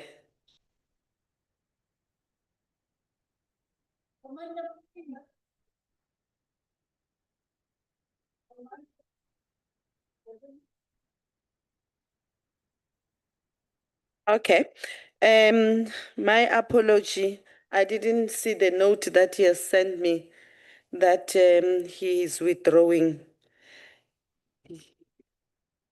Honorable members, the vote is now agreed to. I'm informed that the EFF and the MK Party have tendered their objections, and accordingly, their objections are noted. I put vote 19, Social Development.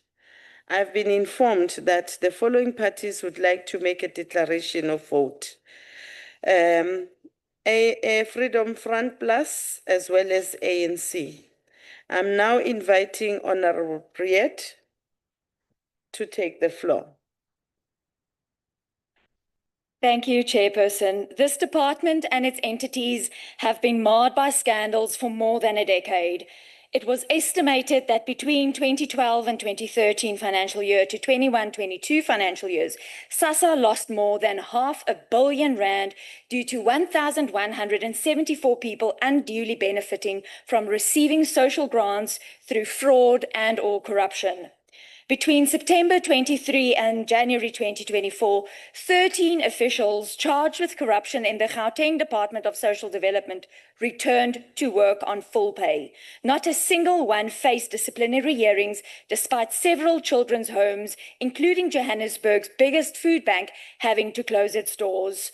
In 23-24, SASSA paid over R140 million in grants to deceased beneficiaries, citing a reliance on citizens to report a death, meaning that as long as a beneficiary's death is not registered, payments could be received by non-qualifying beneficiaries. In KZN, during the 24-25 financial year, a staggering R889 million in irregular expenditure and R3.9 million in fruitless and wasteful expenditure was flagged by the Auditor General for the Department of Social Development. It must come as no surprise when we learn that despite suspensions, some of the accused were paid R14.6 million by the KZN DSD. These payments included 13th checks and leave payouts.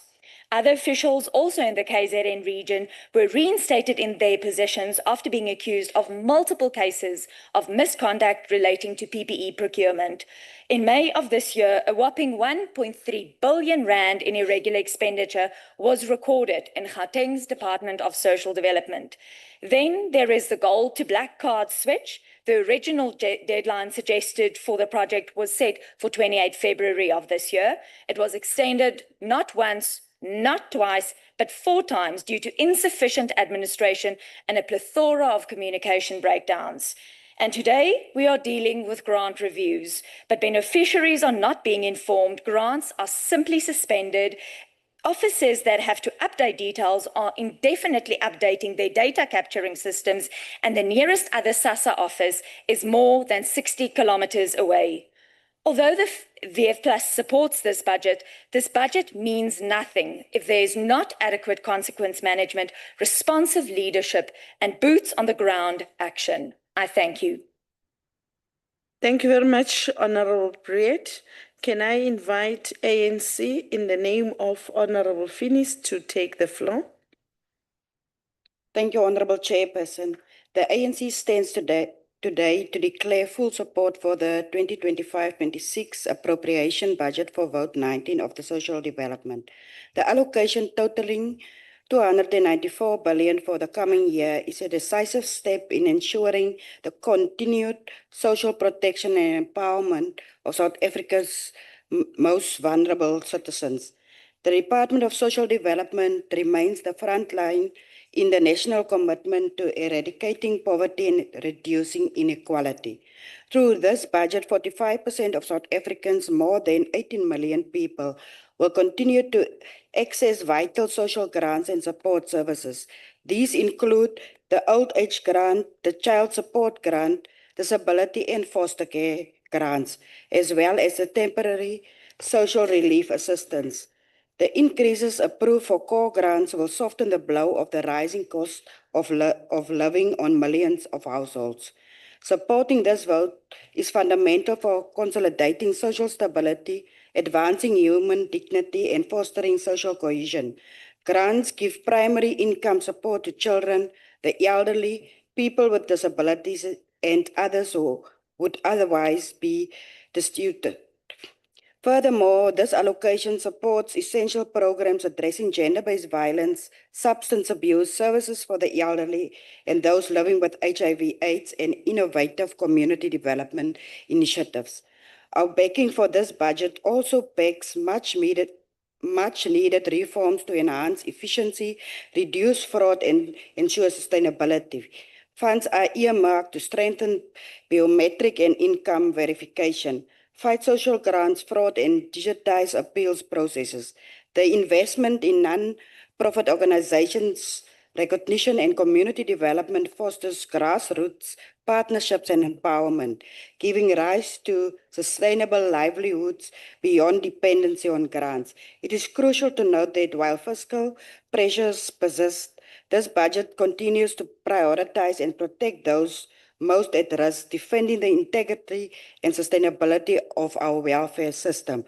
Honorable members, the social development allocation is an affirmation of our constitutional and moral responsibility to ensure no South African is left behind. For all these reasons, we as the African National Congress support Vote 19, for it is in the best interest of our people and our country's future. I thank you, Chairperson. Thank you very much, Honorable Finis. The vote is been agreed to. I'm informed yet again that EFF and MK Party, they've since tendered their objection, and accordingly, that objection is noted. I put vote 20, women, youth, and persons with disabilities. Once again, honourable members, this vote has been agreed to. I'm informed that the EFF and MK Party, they've tendered their objections, and the objections are noted. I put vote 21, civilian secretariat for the police service. The vote, honourable delegates, has been agreed to, and I'm informed that the EFF and MK Party, they've tendered their objection, and we've accordingly noted them. I put vote 22, correctional services. This also has been agreed to, and I'm equally informed that MK Party and EFF have since tendered their objections. We have noted them. I put vote 23, defense. This vote has been agreed to. I'm informed that the EFF and MK Party, they've tendered their objections, and those objections were noted. We are now proceeding to vote 24, the Independent Police Investigative Directorate. This vote, once again, honored member, it has been agreed to, and I'm equally informed that the EFF and the MK Party have since objected it, and the objection is noted. I want to put vote 25, Justice and Constitutional Development. This vote has been agreed to, and equally, I got the information that EFF and MK Party have tendered their objections, and those objections are noted. I put vote 26, military veterans. This vote has been agreed to, and I'm informed that the EFF and MK Party have tendered their objections, and they have been agreed to. I put vote 27, the Office of the Chief Justice. This has been agreed to, and once again, EFF and MK Party have objected to this, and those objections were noted. I now put vote 28, police. I'm being informed that there are 3 parties that would like to make a declaration in terms of Rule 78. And these parties are EFF, MK Party, and ANC. I'm going to start with EFF, which is represented by Honorable Gerike.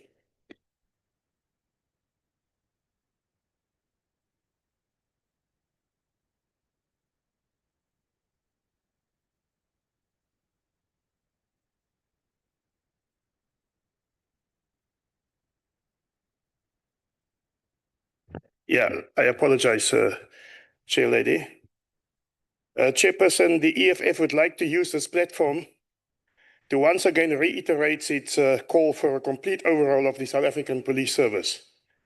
The police service is an important department to maintain the rule of law in our country. However, instead of protecting our people from criminals, the police are themselves not distinguishable from the criminals they are meant to fighting. SAPS and its senior leaders are colluding with criminals, whilst the South African society is suffocating from crime. The police have been captured by the criminal interest of the gangsters they report to.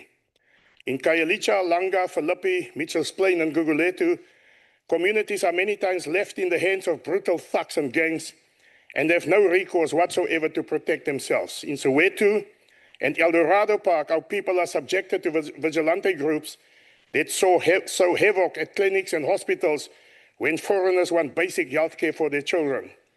While KwaZulu-Natal has become a battleground where powerful political figures, corrupt businessmen, and organized crime syndicates thrive in an ecosystem of drugs, money laundering, and racketeering. A service compromise is a service that will be ineffective to fight and combat crime. The renewed overall department must clean the service of corruption, fraud, maladministration, cronyism, and favoritism. It is a huge embarrassment to our country when top leaders of our police service are implicated in serious wrongdoing. And the reality which we are faced with is that South Africa's political elite have never been truly committed to fighting crime, especially when it begins to expose their own entanglement with illicit dealings. The EFF therefore stands firmly in support of Lieutenant General Mkhwanazi and his mission to root out crime. And we once again call on President Ramaphosa to fire Minister Mkhunu and replace him with a credible minister that understands our country's challenges with regard to crime. Our country needs a minister with an impeccable character that can restore trust as well as law and order in our communities. New leadership must give visionary guidance to stamp out this deep-rooted culture of corruption, gangsterism, and extortion. Therefore, the EFF rejects this vote. Thank you very much. Thank you very much. Before honorable members, I proceed to the next speaker.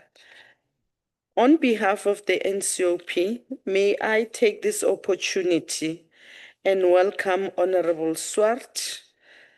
Please do accept our heartfelt condolences to you and your family during this difficult time. Our thought will forever be with you, and we will continue to give you our support unreservedly. You are welcome. Honorable members, I'm now proceeding to the next speaker, represented by Honorable MK Party, represented by Honorable Mokoena.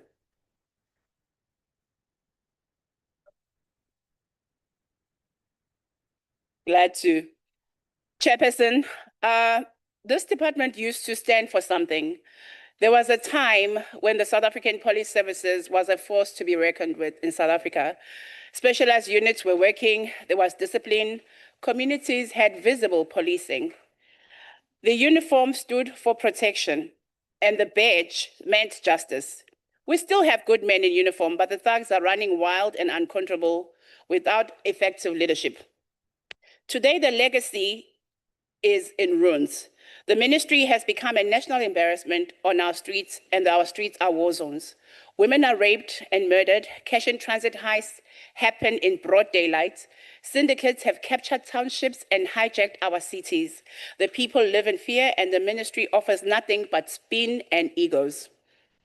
I stood right before this house 2 months ago and asked a simple oral question to the then Minister of Police. Instead of a straight answer, the minister became very defensive, dismissive, and actually arrogant. He accused me of promoting Trumpism, a term he created to avoid accountability. Clearly, we touched the nerve there, because when those in power are compromised, the truth feels like it's an attack. Let's be honest, the police are no longer feared by criminals. Why would they be, when criminals are allegedly befriending politicians while the whistleblowers are being silenced and murdered? When evidence disappears and suspects appear at political rallies, it is clear The ministry is not fighting crime, it is managing damage. But we remember the brave ones. Siyabonga kuwena Commissioner Mkhwanazi, siyabonga ngoJuly, inyanga ya July ya 2025, esiyohlale sikhumbula njalo. You stood for the people when others were protecting themselves. Chairperson, we are not afraid to say ukuthi siugadile manje umzila. Angeke nisalayisha noma ngendlela nithanda ngayo anymore. We are here to guard it. This department has become a shield for politically connected, not a sword for public protection. It's failing in its duty and insulting in its response, and it does not serve and deserve another cent. The MK Party rejects this vote because we know South Africa deserves better. A police service that works, not a ministry that hides. Thank you. Thank you, Honorable Mokoena. We are now affording Honorable Mananiso, representing ANC, an opportunity. Thank you, Chairperson. Chairperson Remaketse, rona fela ba bang ba support-a ba sa support budget. Ntate Mkhwanazi o tlhoka budget ho etsa mosebetsi wa gagwe. The African National Congress supports the 2025-2026 budget appropriation for the South African Police Service. This budget is critical in strengthening the fight against crime and building safer communities across all provinces. We welcome the continued investment in police visibility, crime intelligence, specialized unit, and the recruitment of new officers, particularly in provinces most affected by violent crime, gender-based violence, gang activities. We further emphasize the need to improve rural safety and stronger partnership with communities through functional community policing forums. A well-resourced, professional, and accountable police service is key to restoring public trust and ensuring that justice is served. The ANC fully supports this budget. And Chairperson, as the ANC, we want to say we support this budget because we know that we have law enforcement agencies who are committed to fight crime, keep women, youth, children, elderly persons, and persons with disability, and LGBTQI+ society, and the society at large free. I thank you. Thank you, Honorable Mananiso. Those were the speakers, honorable delegates. The vote has since been agreed to. Again, EFF and MK Party, they've tendered their objection, and as such, we've noted them. I put vote 29, Agriculture, Land Reform and Rural Development. I've been informed that there are parties that would like to make a declaration in this regard, which is the MK Party, MKP Party, the EFF, the DA, and the ANC. I now afford Honorable Mokoena an opportunity.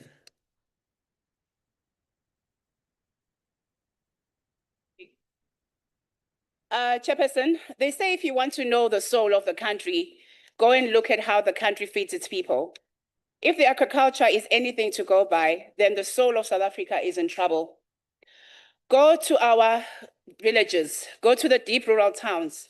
People are still farming with broken tools, drawing water from rivers, and trying to survive without any real support.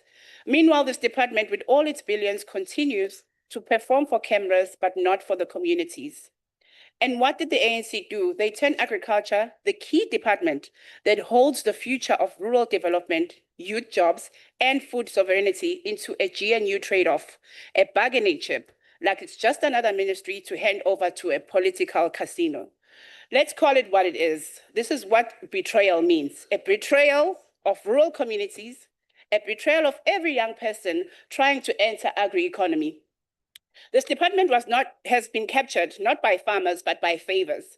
Tenders have become tractors, media spin become medicine for livestock, and the DA, they love it like this because as long as their donors eat, they don't care who starves.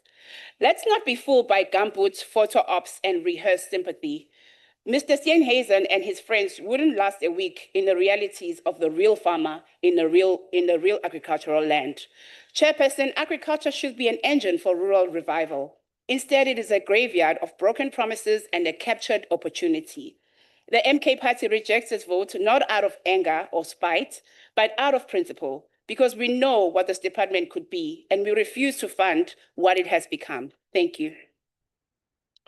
Thank you, Honorable Member. We are now proceeding to Honorable Kennedy.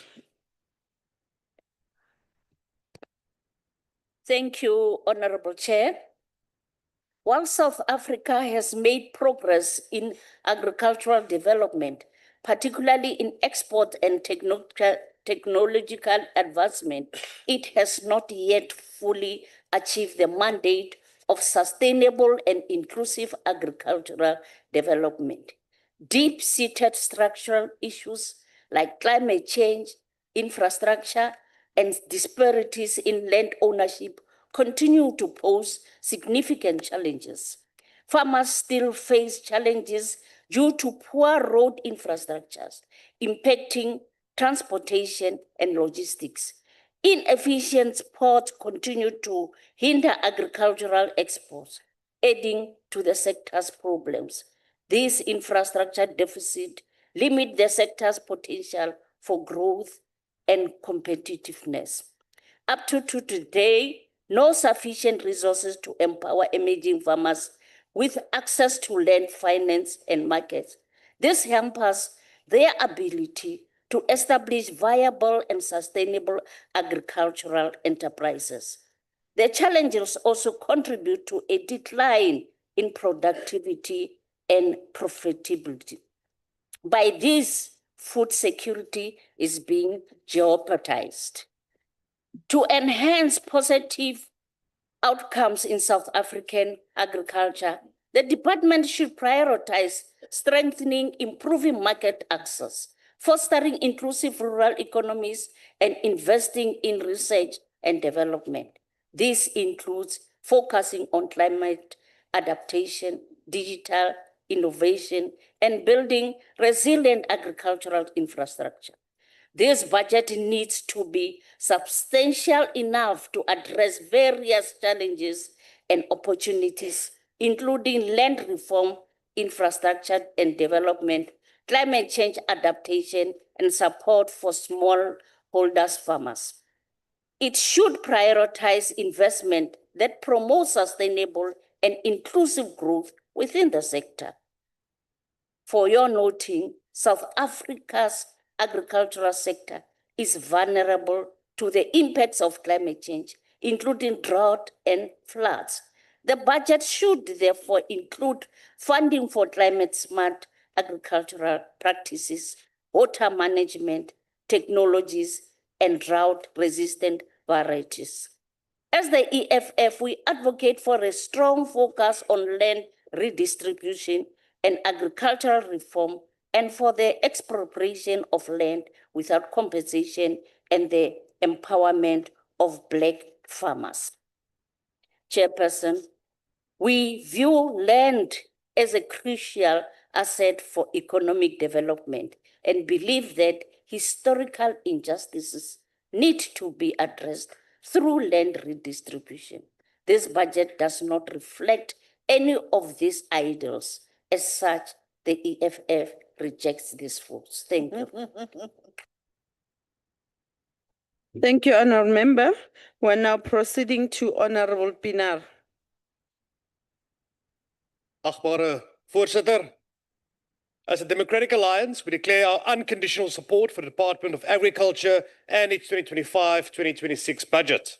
For too long, the department was sidelined, delivering minimal change on the ground, often limited to once-off gestures like handing out tractors or distributing bags of feed. But under the leadership of Minister Steenhuisen, and with the agriculture now a standalone department, we are finally seeing what is possible when competence and political will align. A few highlights worth noting, honourable members. Agriculture was the biggest contributor to GDP in the first quarter, with growth of over 15%. The Minister has committed to reducing consultant dependency and maximising internal government skills. There is a strategic investment in young and small-scale farmers, a vital step for long-term food security. Honourable Cunha, several new agriculture trade agreements are in the pipeline and have already been signed, positioning us to ensure future economic growth for years to come. And critically, investment in our biosecurity and local vaccine production is underway to ensure our export markets remain protected and open. Chairperson, the department is finally moving from promises to delivery, it is clear that under the leadership, agriculture can lead economic recovery, job creation, and rural upliftment. As the Democratic Alliance, we are proud to declare South Africa's agriculture sector is open for business. Baie dankie.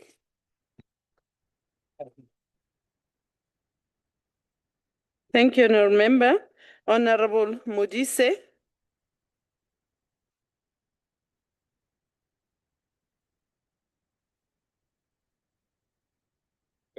Honorable Chairperson and members, as the African National Congress, we rise in support of Vote 29 Agriculture as led by the DA member in the 2025-2026 Appropriation Bill. We support this budget because we are not petty, nor do we claim easy victories. This budget gives life to our rallying call that land shall be shared amongst those who work it. In line with the commitments made in the previous years, we remain steadfast in building an inclusive and transformed agricultural sector that ensures food security for all South Africans.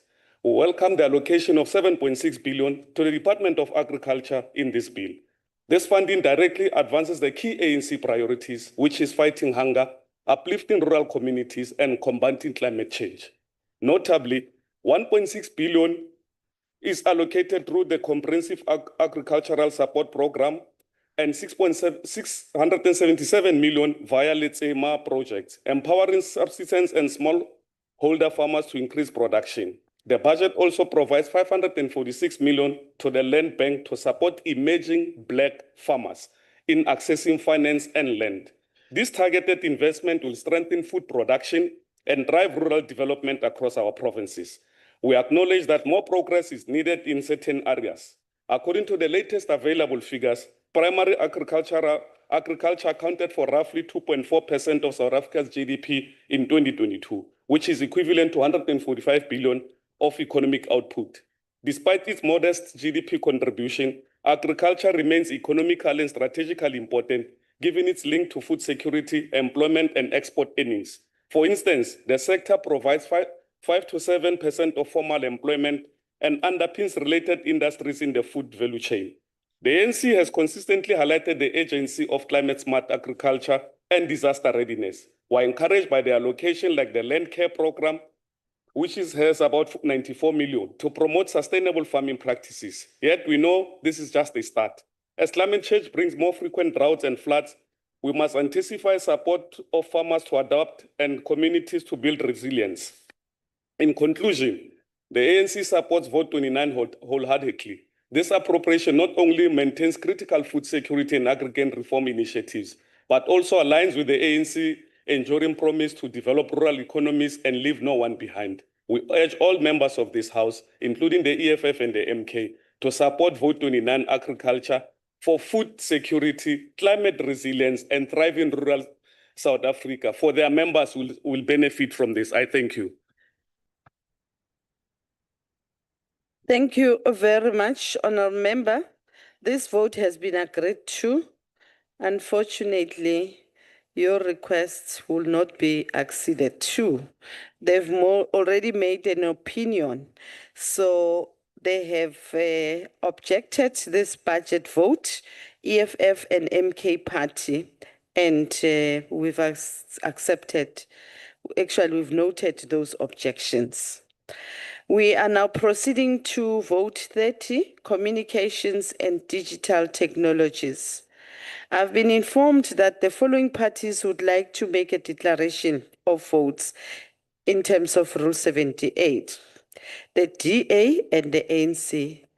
Can I invite Honourable Boshoff to take the floor? Thank you very much. Good morning, Honourable Chairperson. Communication is the backbone of a nation's growth. It connects people to opportunity, strengthens economies, empowers communities, and gives a voice to the voiceless. Without it, no country can fully achieve inclusion, innovation, or progress.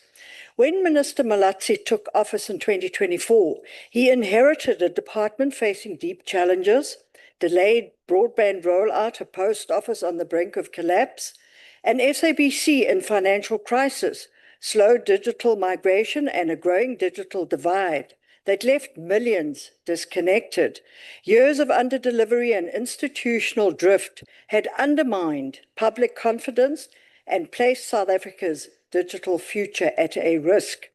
Chairperson, we must acknowledge that under the Minister's leadership, we are seeing a decisive shift.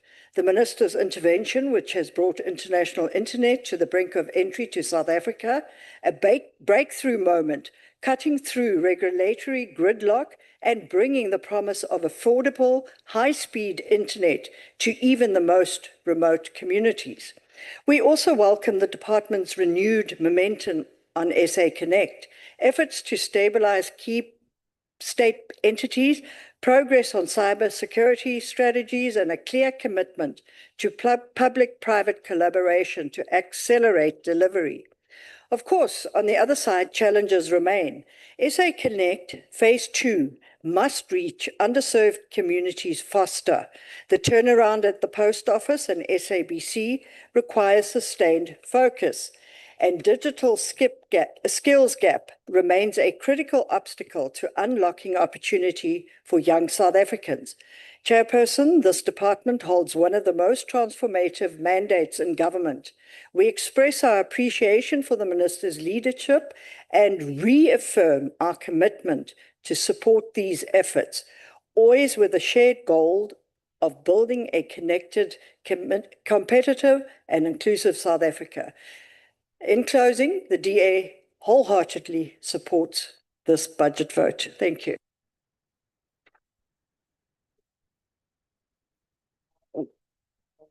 Thank you very much, Honorable Boshoff. Honorable Ryder. Thank you very much, Chairperson. I rise on Rule 46, which relates to movement in the chamber, and it clearly states that a delegate may not pass between the officer presiding and a delegate addressing the chair. Chairperson, we've seen a number of instances now, not only from the special delegates today, but also from permanent delegates, when a speaker has risen to address their declaration or address the chair, someone is moving between them and yourself. I would ask you to please make a ruling that this rule be respected, not only for the sake of the speakers, but also for the people of South Africa watching at home, whose view is blocked by people moving between the camera and the speaker. Thank you, Chairperson. Thank you very much, honorable members. Can we please observe the rules? The objection has been sustained. In fact, the order has been sustained. Let us observe the rules of the House and maintain the decorum of this House. So far, we are doing so well. Maybe it's just that subconsciously, we may not have thought about it, and maybe it's not in bad faith, but indeed, we really need to observe the rules of the House and accordingly behave as such. I've been observing Honorable Boshoff, when the speaker is on the floor, she would stand still there by the door, waiting for that speaker. The same respect we are being accorded, let us equally accord other members as well. Thank you very much for bringing that to the fore. Honorable Honorable Badenhorst, don't add. You are always a spoiler. You always spoils. Honorable Mabibo, can you take the floor? Thank you very much, Honorable Chair. As the African National Congress, we support Appropriation Bill and Budget Vote 30 for the Department of Communication and Digital Technologies. We approve the proposed budget allocation. This endorsement is a full reflection of our commitment to advancing South Africa's digital transformation and ensuring that the department fulfills its mandate effectively. However, overall, we have observed with great concern that the department's regressive approach in presenting the annual performance plans and strategic outcomes. Changes include the decrease in the percentage of the DCDTIT strategy, where the new targets show a 15% reduction from the initial set targets, as well as the shift from the AVCS bill to a framework for audio and audiovisual media services. These are signs of policy regression and are a reversal of the department's gains. It is imperative that the department adopts a more forward-thinking and proactive stance to align with the rapidly evolving technological landscape. A critical priority must be the modernization of our sector legislation with fundamental to fostering an inclusive and competitive telecommunications industry. Specifically, we emphasize the urgent need to review and amend the outdated Electronic Communication Act of 2005. This legislative overhaul is essential to creating a transformed and technologically advanced ICT sector that serves all South Africans. In addition to the ECA amendment, the SABC bill is of paramount importance to safeguard the future of the SABC. The national broadcaster plays an important role in informing the nation, yet its financial constraints threaten its editorial independence and ability to fulfill its public mandate. Without adequate funding and legislative support, the SABC risks failing to meet its obligations, undermining media diversity and the democratic discourse. As the African National Congress, we believe that the digital and financial inclusion are key drivers of economic growth and job creation. In this regard, the establishment of a state bank holds significant potential to uplift marginalized communities and bridge the financial and digital divide. The Post Bank, in particular, is uniquely positioned to extend banking services to the unbanked population. We urge the department to expedite the Honorable Mabibo, I'm afraid your time the is ANC supports. Thank you. Thank you very much.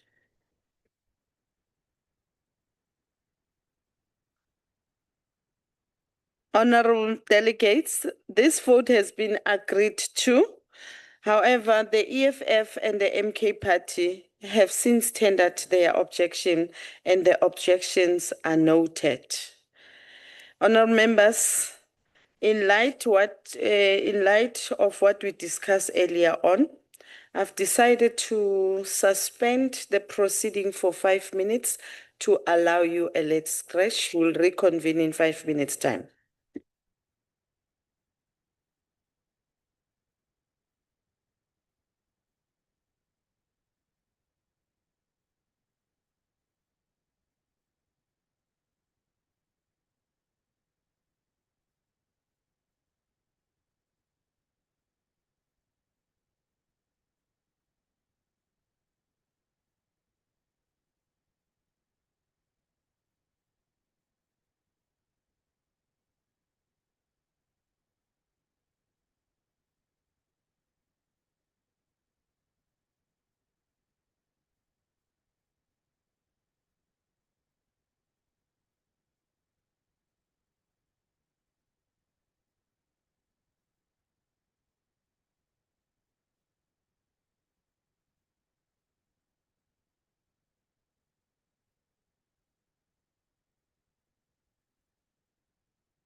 Recording stopped.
Thanks, we may take our seats.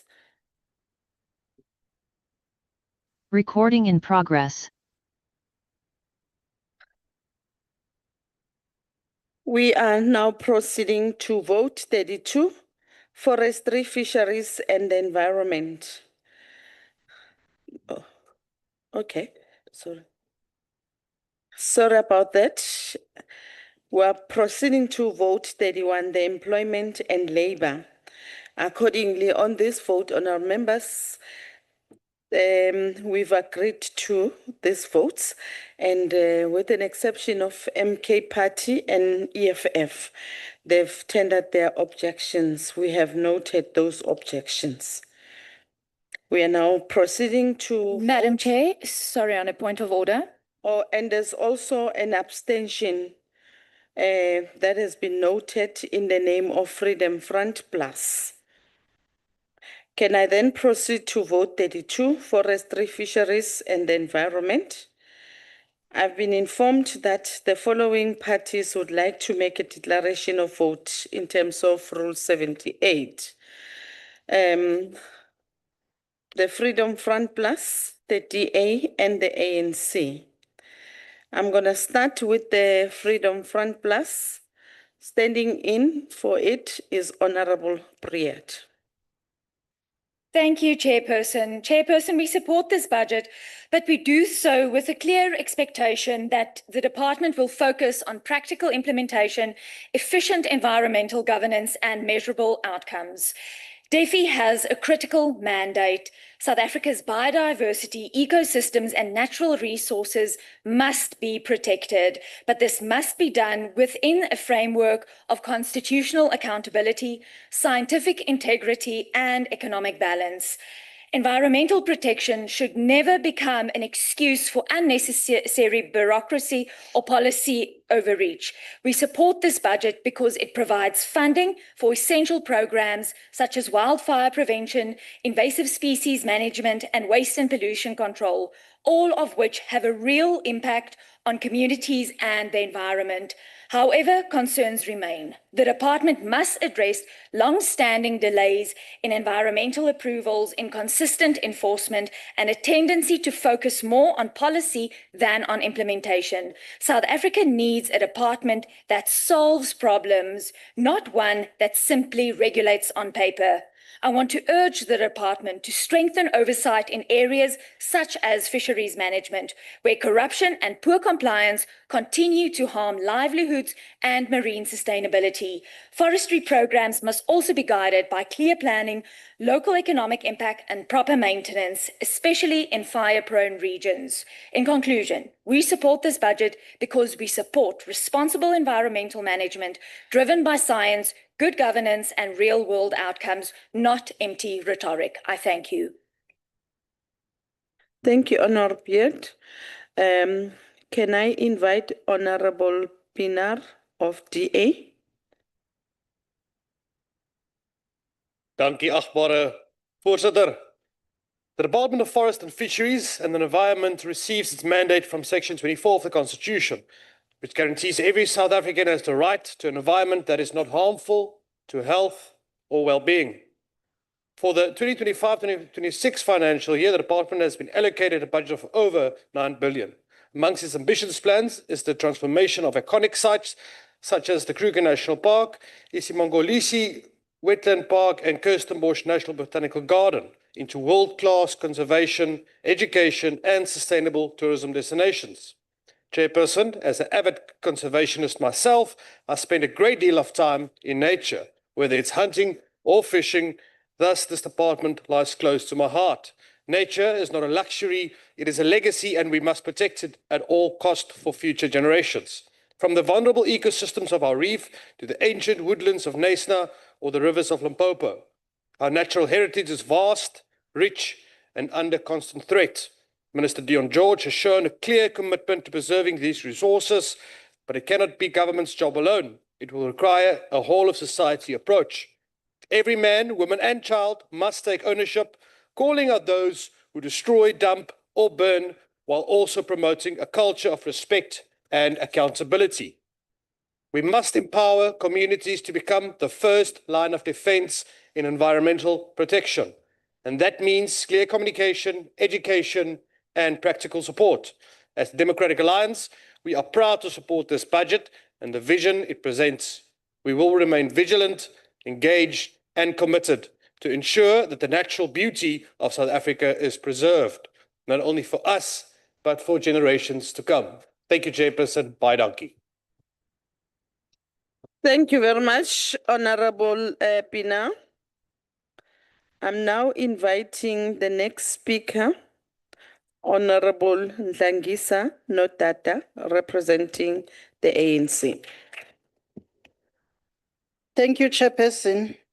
I rise on behalf of the African National Congress to support Budget 32 on forestry, fisheries, and environment.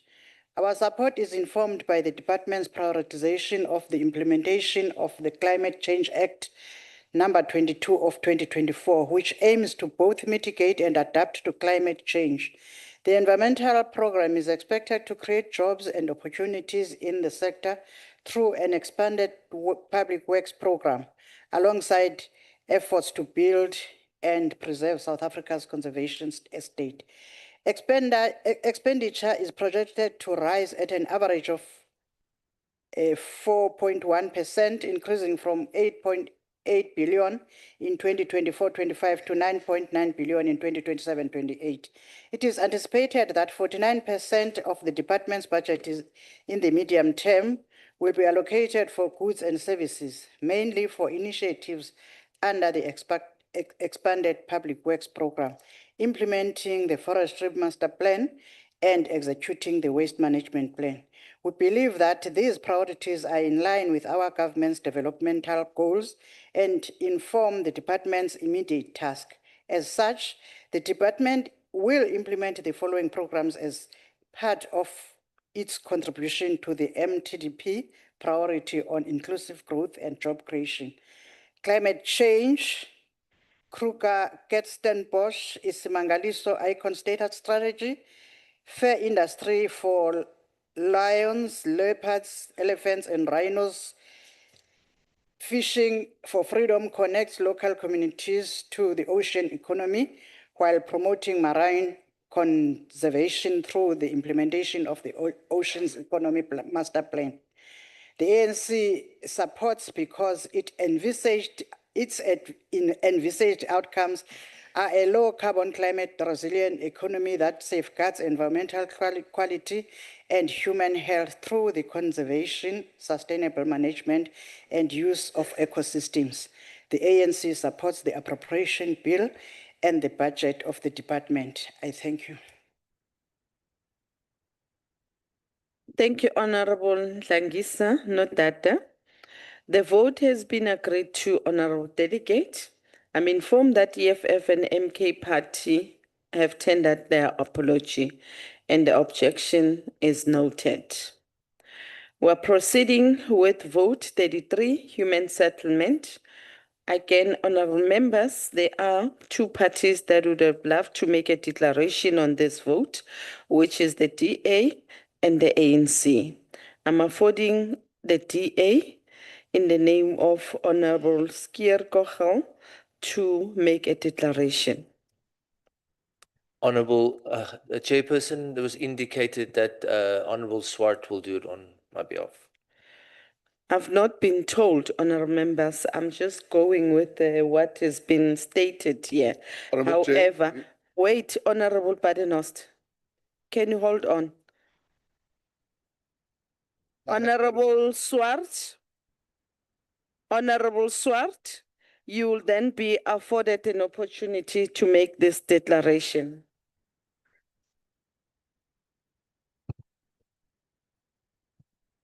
Honorable Chairperson, honorable members and fellow South Africans, I rise on behalf of the most diverse and caring party in South Africa, the Democratic Alliance, to make one thing clear.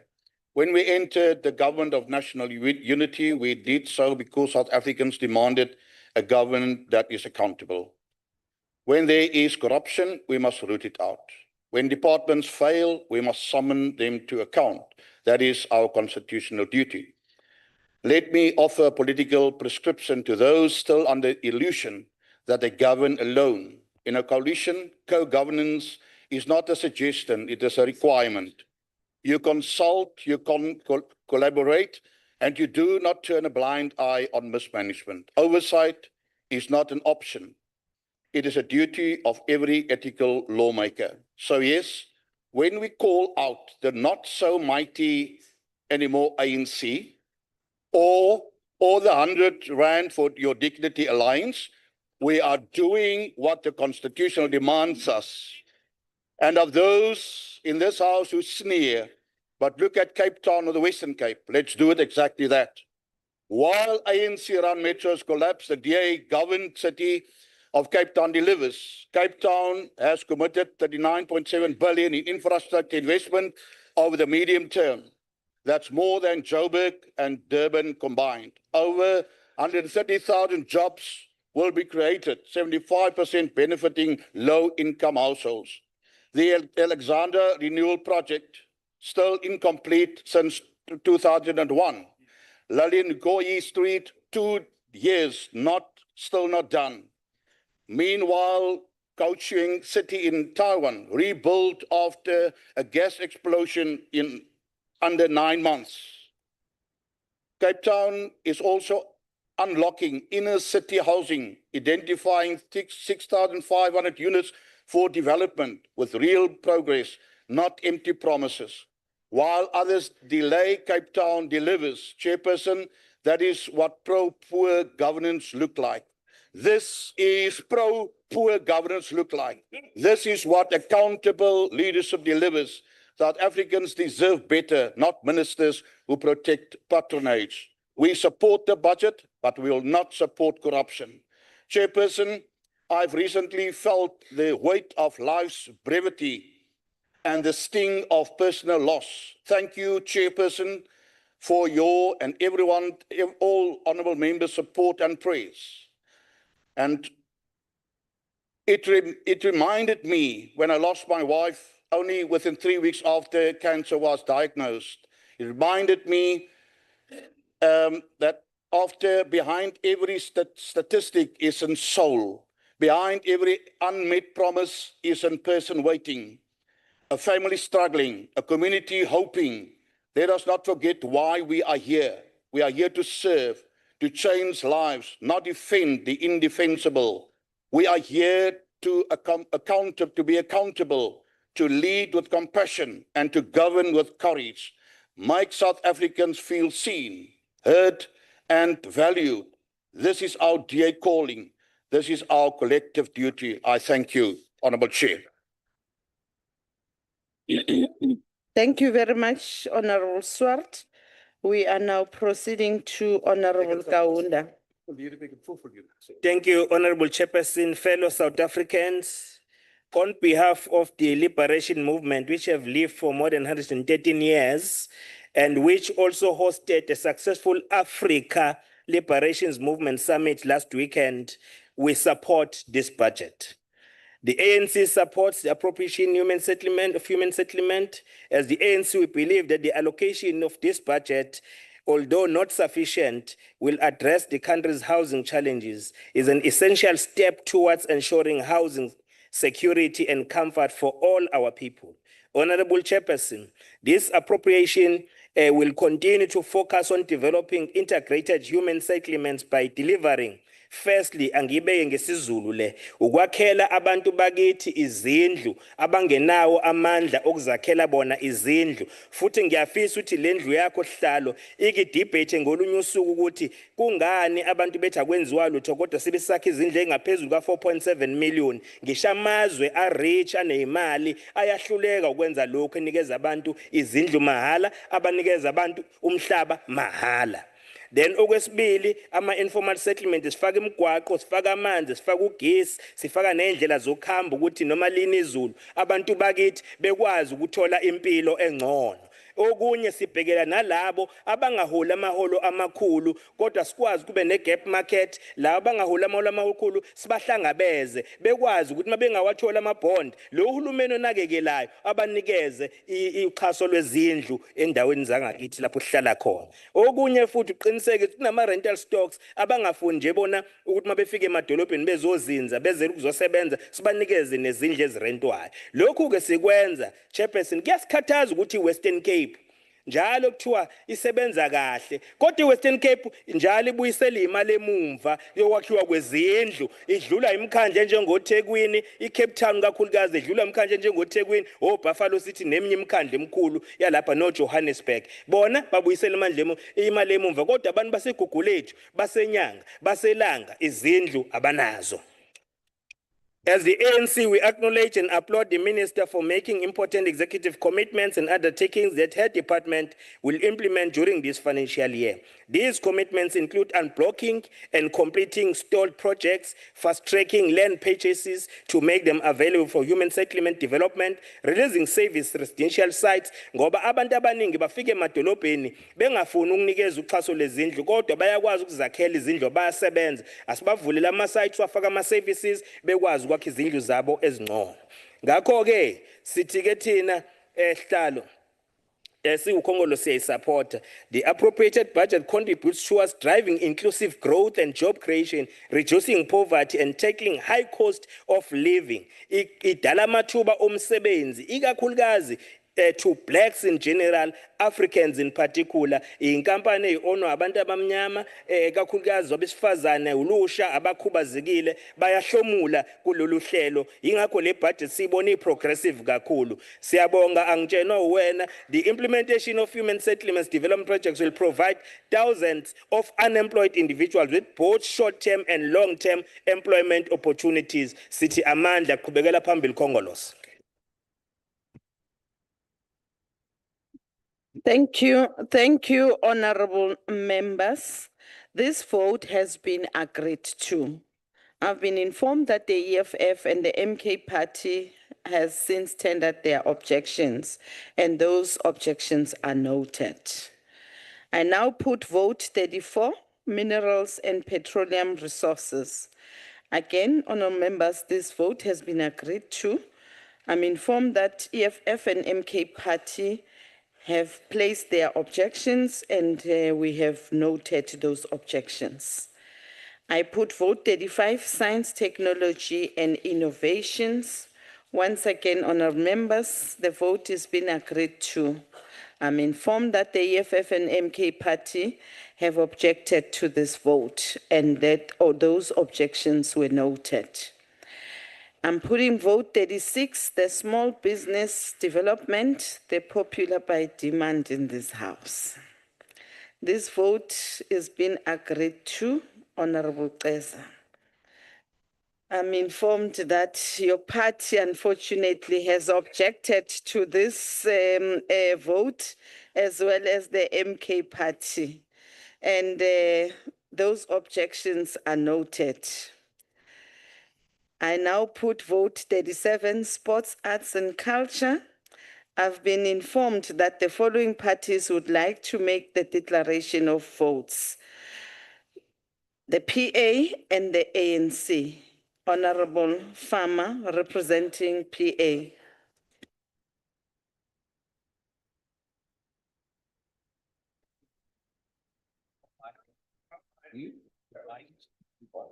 Honorable Chairperson, greetings in the name of Jesus Christ.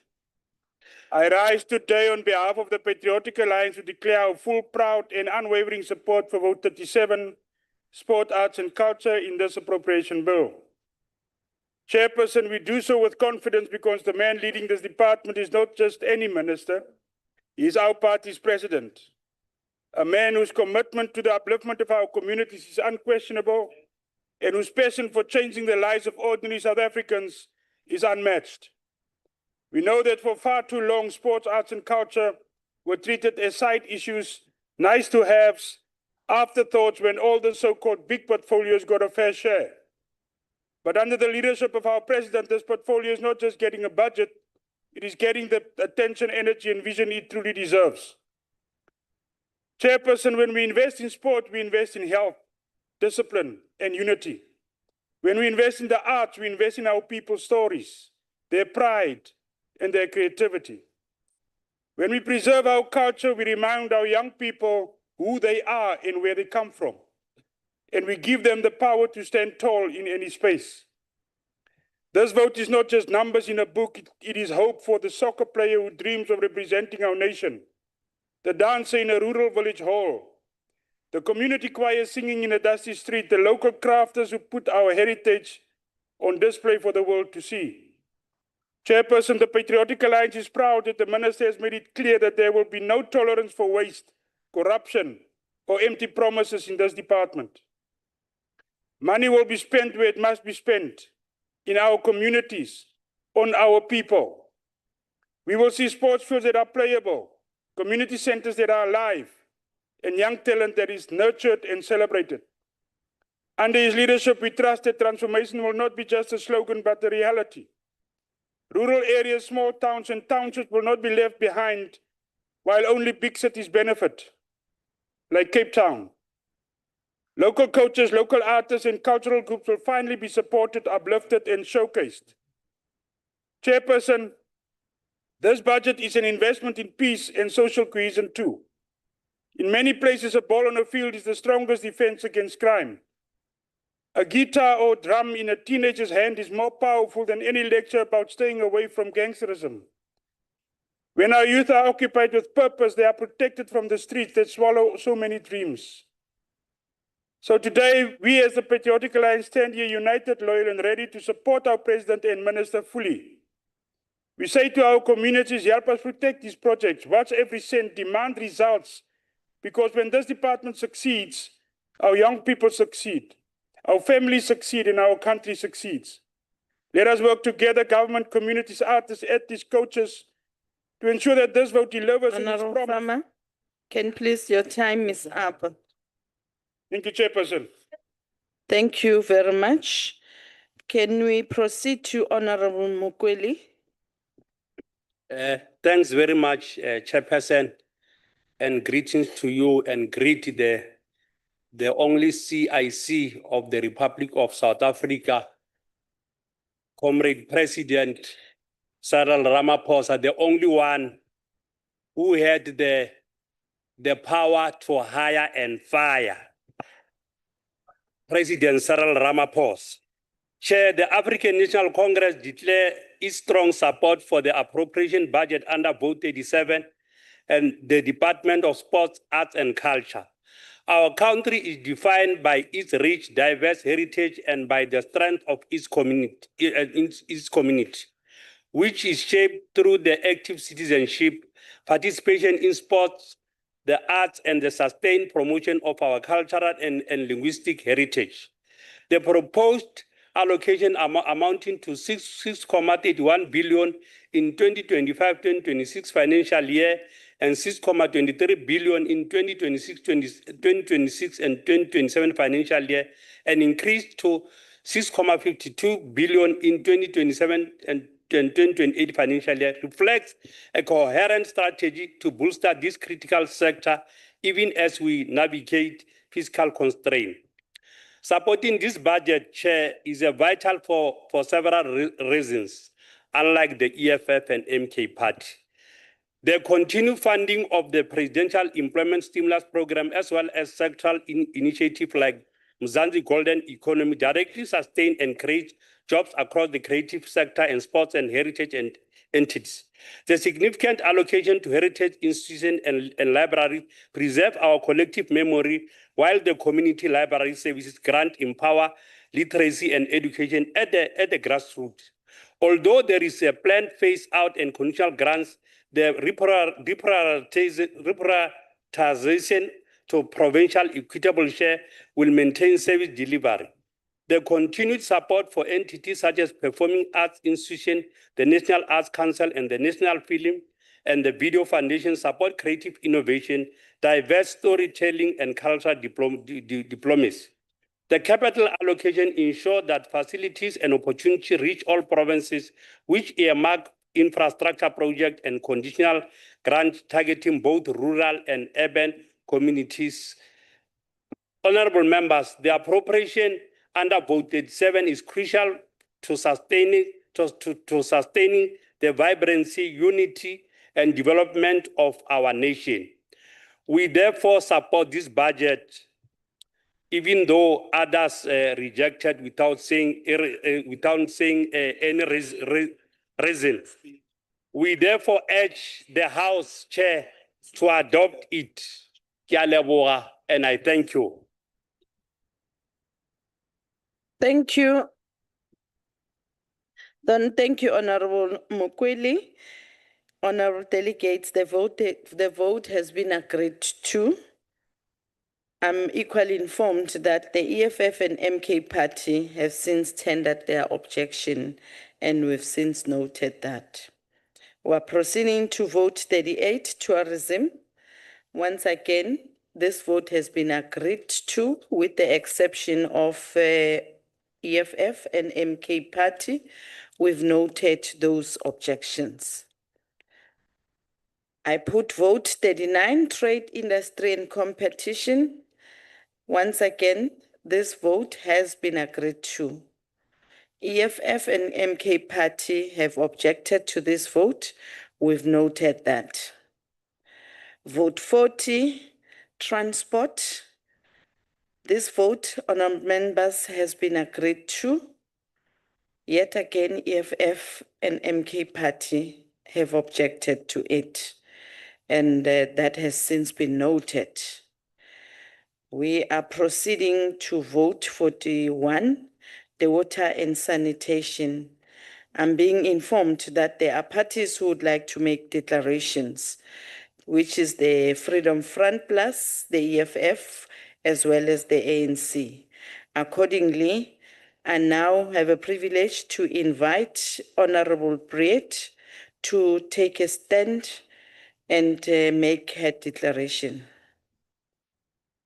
Thank you, Chairperson. Besides money lost to vandalism, theft, and corruption, the department spent 99.9% of its budget during the 24-25 financial year, yet only achieved 64% of its performance targets. This greatly contributes to the delusional failure of this department. What is quite possibly a contributing factor to monies being spent with nothing to show for it is the water mafia. The water mafia is a multi-million rand industry in South Africa. Vandalism, sabotage, water infrastructure, forcing municipalities to pay immense fees for water tanks. Over 2.367 billion rand was spent on hiring water tanks over a 5-year period in Gauteng alone. These unchecked criminals sabotaging the water system is not only bleeding municipalities dry of much-needed funding, but has caused deaths due to unsanitary water consumption. In 2023, at least 20 people died of cholera in Hammanskraal after water infrastructure was vandalized. And according to the DG of Water and Sanitation himself, in many cases, water mafias don't even need to damage infrastructure. The inside sources have become so easily accessible that they simply tap into supply systems illegally and fill their tanks for free, reselling it with unbelievable price hikes. In one specific case, a company resold a 5,000-litre tanker for between 600 and 800 rand, despite municipal costs merely being 120 rand. During 2022, the city of Cape Town lost approximately 41 million rand in just 1 year due to vandalism and theft of its water infrastructure, reporting a whopping 500 rain covers stolen per month, up from the previous year's 300. Whether it is due to a flood of corruption and vandalism or monies ill spent, the fact is that the newly proposed budget itself is a mere drop in the ocean compared to what South Africa needs to keep its head above water. By any given metric, DWS is failing to uphold Section 21 or 27(1)(b) of South Africa's Constitution. Unless this department implements better accountability measures and takes serious action to prevent the further sabotage of water infrastructure, the Department of Water and Sanitation is simply pouring water into a broken jar. I thank you. Thank you, Honorable Priet. Can we then proceed to Honorable Keza? Thank you very much, Chair. First, the economic freedom fighters believe that target chasing without outcomes is a symptom of managerialist neoliberal bureaucracy that seeks compliance and not transformation. Therefore, the obsession with expenditure targets means too little if the material conditions of our people remain unchanged. The economic freedom fighters are unequivocally rejects the budget vote 41 of water and sanitation. The budget fails to address the deep crisis of water inequality, failing infrastructure and poor sanitation services, plaguing millions across rural villages, informal settlements, and mining towns. It entrenches the legacy of apartheid spatial development and continues to commodify water, which is a basic human right enshrined in the Constitution. Despite claims of improved access, the department's own data and performance betrays the truth, evidenced by unequal access on the ground. Billions are lost due to mismanagement, corruption, and procurement irregularities. Critical infrastructure projects remain incomplete, while communities such as Nkangala, Nansi in Komazi, and 8 in Steve Tshwete walk for kilometers every day to access water, often from polluted sources. The minimal allocation to transformative projects such as Mzivu Water Project is an insult to the people of the Eastern Cape. Bucket toilet systems remain unreplaced. Wastewater treatment plants are failing, and 90% of municipalities operate without proper quality monitoring system. Meanwhile, grants like the WSIG and RBIG have become tools for political patronage rather than development. Thank you very much, Chair. EFF rejects. Thank you very much, Honorable Kaiser. Can I invite the ANC in the name of Honorable Mulukume to take a stand? Thank you, Chairperson, and good day to honorable members in the House. Chair, I rise on behalf of the ANC to express our support to Budget Vote 41, which is water and sanitation. And Chair, maybe to appreciate the good job that the Department of Water and Sanitation is doing. During our budget debate, the ministers indicated and reminded honorable members to differentiate the roles between the national government and the department, the national department and also the local governments that are doing, because at the debate you could see that members doesn't know the difference between the two spheres of government. And I think based on that, honorable members, those who rejected budget, next time they'll be able to come here and support the budget so that we can take our services to our own people. During his State of National Address, President Ramaphosa announced that the water and sanitation sector are the top priority of his government, aiming to ensure that the ANC government realizes the right to safe, clean drinking water and improved sanitation facilities. This commitment has been demonstrated by convening of the successful water and sanitation in Indaba earlier this year. Honorable members, there's a consensus within our government and amongst the experts within the water and sanitation sector that the majority problems in the sector are due to failure of the local government. The department is currently reviewing the water and sanitation legislation to address the issues with water sanitation authorities, of which 105 out of 144 are dysfunctional. As the African National Congress, we welcome and support the commitment to introduce the utility model that will see the separation of roles between water and sanitation authorities and water service providers to ensure utility function as businesses entity while remaining under the state ownership. Honorable Chairperson, the appropriated departmental project is mostly allocated towards the implementation of major water and sanitation infrastructure to ensure that we have enough water as a country, which is safe, reliable, and consistently accessible to all South Africans, irrespective of their geographical location. As the African National Congress, we also welcome the commitment to ensure the maintenance and refurbishment of country's water resource infrastructure to guarantee access to water for the current generation and the future generation. Honorable members, apart from the nature of the budget as demonstrated by the planned procurement spending of the department towards business majority owned by women and youth and people living with disability, the department also planned to increase the number of employees from 3,006 in 2024 and 2025 to 3,118 in 2025 to 2026. As the ANC chair, we support the water and sanitation. Honorable member, your time is up.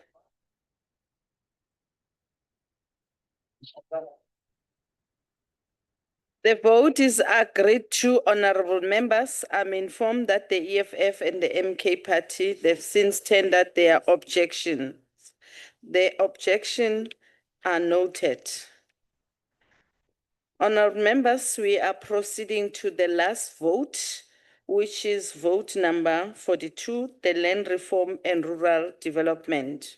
I've been informed that their parties would like to make declarations. On my list, I have UDM, I have MKP, I have EFF, and as well as the ANC. Accordingly, may I request Honorable Peter to address the House. Thank you, Chairperson. The United Democratic Movement acknowledges the critical role of the Department of Land Reform and Rural Development in promoting equitable development. However, we remain deeply concerned about its persistent failures. A recent report from union leaders highlights severe disruption in service delivery following the damage of the Agriculture and Land Reform Department. Skilled officials are idle while farmers and cooperatives lack urgent support, threatening food security at the height of the planting season. This level of mismanagement is unacceptable. Ezingxaki sihlalo soze zingenzeki ngoba imibutho yabantu abamnyama onafu oafasa abakho kule industry basilela ngasemva i-union ezidominator yapha ngo-Agri SA noTausa abakho kwi-export market yalapha kweli lizwe akubabone ado kwi-citrus akubabone patents akubabone Kerkut apha amafama amnyama.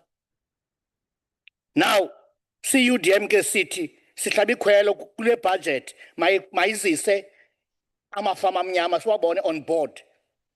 Decades into democracy, the pace of land restitution and redistribution remains painfully slow. Thousands of claims are still unresolved, and when transfers happen, beneficiaries often lack post-settlement support, leading to unproductive land and worsening poverty. Corruption and irregular spending, such as those detailed in the Zalo Capital Report, further undermine confidence in this program. So the UDM ime isithi ngumbutho onoxolo enothando kodwa ii-unions zabantu abamnyama zingekho kwi-budget karhulumente angeze sixole side swabone. Ngoko ke i-UDM iyayibhajeta iyayipasisa le budget isithi amafama amnyama mawasapota.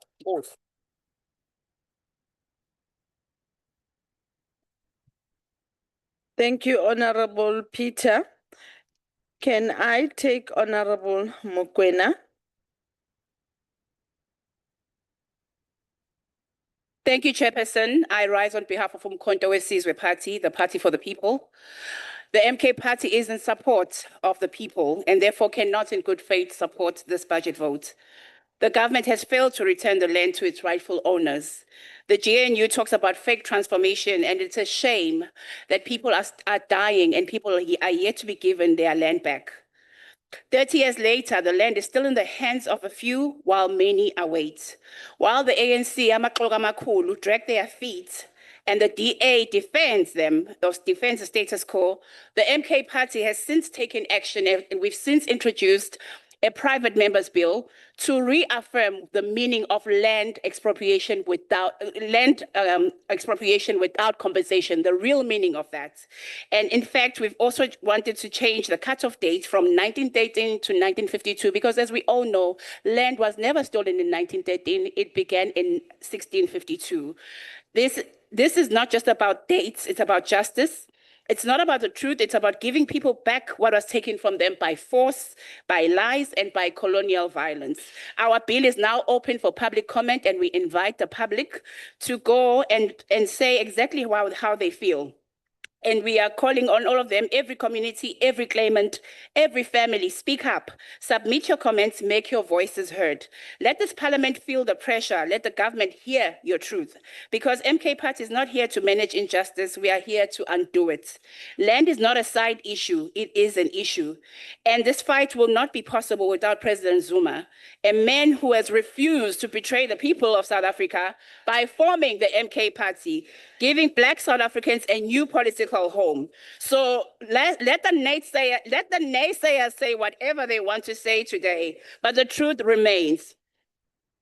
There can only be economic freedom, not true dignity, no real peace until the land is back to its rightful owners. Thank you.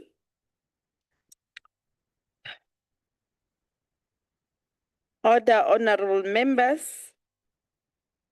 Can I recognize Honorable Kennedy?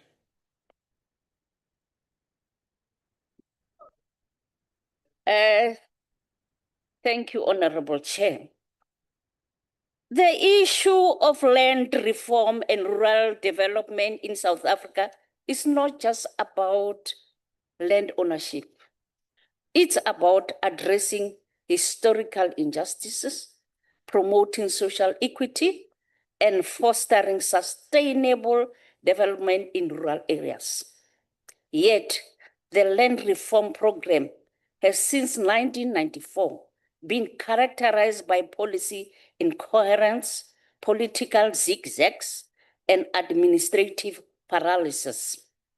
And it has become clear that the GNU government has no intentions, let alone imaginations, to address the land question in this country. As such, the EFF rejects the budget vote for land reform and rural development. We reject this vote as land reform in South Africa has dismally failed and continues to fail to deliver the changes many hoped it would. Racially based dislocation and dispossession were central features of colonial conquest and apartheid grand plan, which remain key features of this failure to this very day. Overcoming the challenges of land reform requires a multifaceted approach, including increase in investment, improved delivery mechanisms, targeted support for beneficiaries, and addressing market-related issues. Initiatives also need to prioritize sustainable practices and ensure that beneficiaries have the necessary skills and resources to succeed. Land reform must therefore be integrated with broader rural development strategies that promote economic diversification and job creation. To effectively address land reform and rural development challenges, South Africa needs a multi-pronged approach focused on equitable land access, sustainable agricultural development, and improved rural livelihoods. As the economic freedom fighters, we advocate for a radical land reform policy centered on state custodianship of all land, prioritizing redistribution over restitution and limiting private ownership. The amount of money spent by the department must force the ruling party to rethink its opposition to expropriation without compensation as articulated by the economic freedom fighters. This budget allocation to the department is not enough in light of the Honorable sectoral Kennedy, your importance time is up. and the challenges. Thank you very facing. much. Honorable Kennedy, take your We seat. reject the budget. Honorable members, this vote has been agreed to.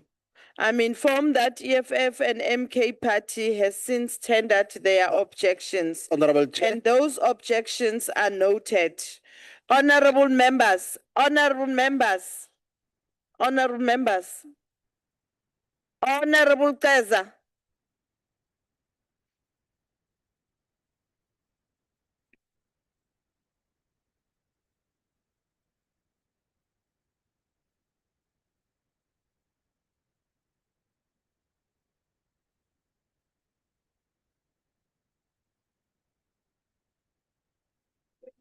Honorable Kaiser, there's only one presiding chairperson here. Please behave yourselves, honorable members. Honorable Kaiser, Honorable Epili, please. Please. Honorable Kaiser, Honorable Kaiser.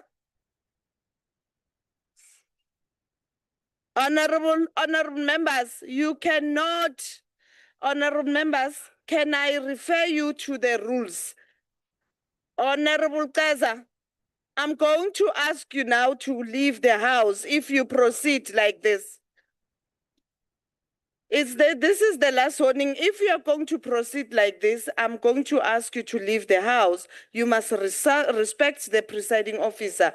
You can't continue exchanging words amongst yourself. Please, Honorable Pinar, Honorable Billy, Honorable Keza, please behave yourselves.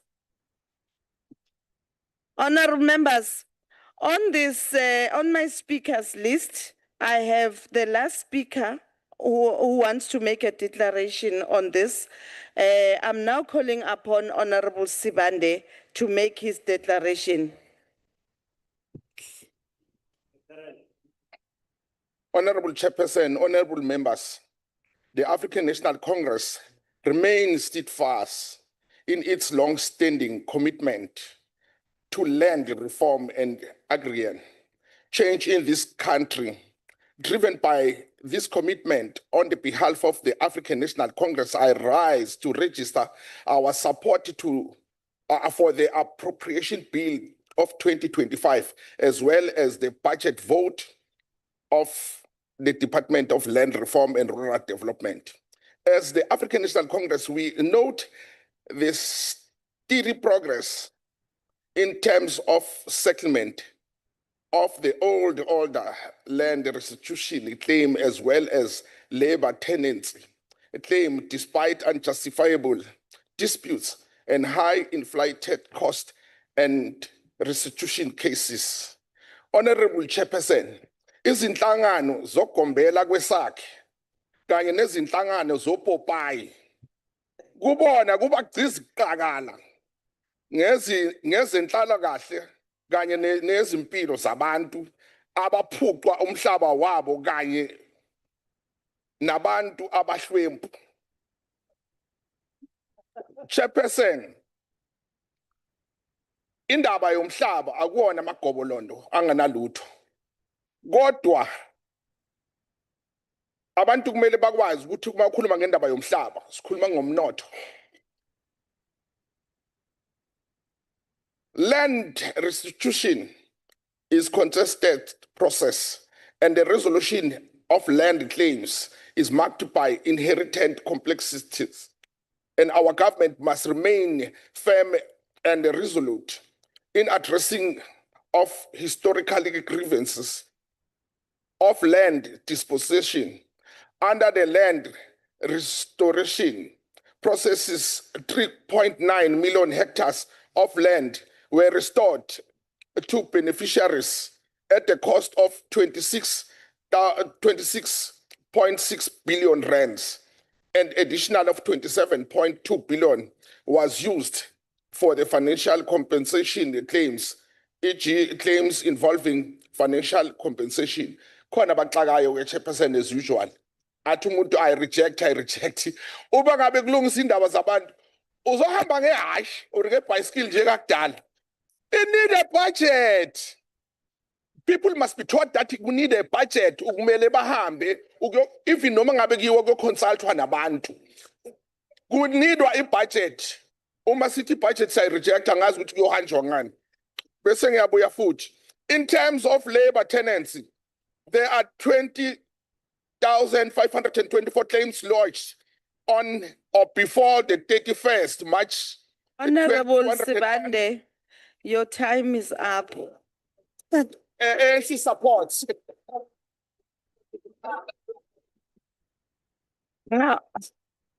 Ungawari sikuzwile.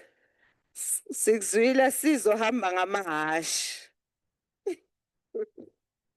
Namabhayisikila. Honorable delegates, this vote has been agreed to, and I'm informed that the EFF and the MK party have since tendered their objections, and those objections are noted. I now put Schedule 1 before this House. Are there any objections to Schedule 1? Schedule 1 has to do with all the departments. There are no objections. Schedule 1. Oh, Honorable Makesini. Please note the objection of the economic freedom fighter. Thank you very much. The objection of EFF has been noted. There's a hand as well of Honorable Mokoena. Thank you, Chairperson. We object as the MK Party. Thank you very much. We've also noted your objection. With the exception of these two parties, the rest of the other parties in this House have agreed to Schedule 1. And now put Schedule 2, which has to do with the entities. Are there any objections to Schedule 2, honourable members? Honourable Makesini? Honourable Mokoena? Thank you, Chair. Again, please note the objection of the economic freedom fighters. Thank you very much, Honourable Makesini. Honourable Mokoena? Thank you, Chairperson. Please note the objection of the MK Party. Thank you very much. Accordingly, these two parties have objected to the Schedule 2, and the rest of the parties have agreed to. Thank you very much, honourable members. That then takes us to the third order of the day. We are now proceeding to the third order, which is the consideration of the appropriation bill and the report of the Select Committee on Appropriations thereon. I now have an opportunity to call upon Honorable Lekhwase, the chairperson of the Select Committee on Appropriation, to present the committee report.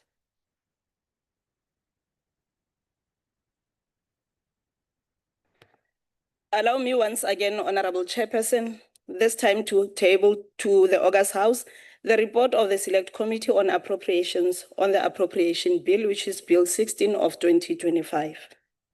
The bill provides for money to be appropriated from the National Revenue Fund for the requirements of the state for the 2025-26 financial year. Honorable Chairperson, the committee unanimously adopted the report.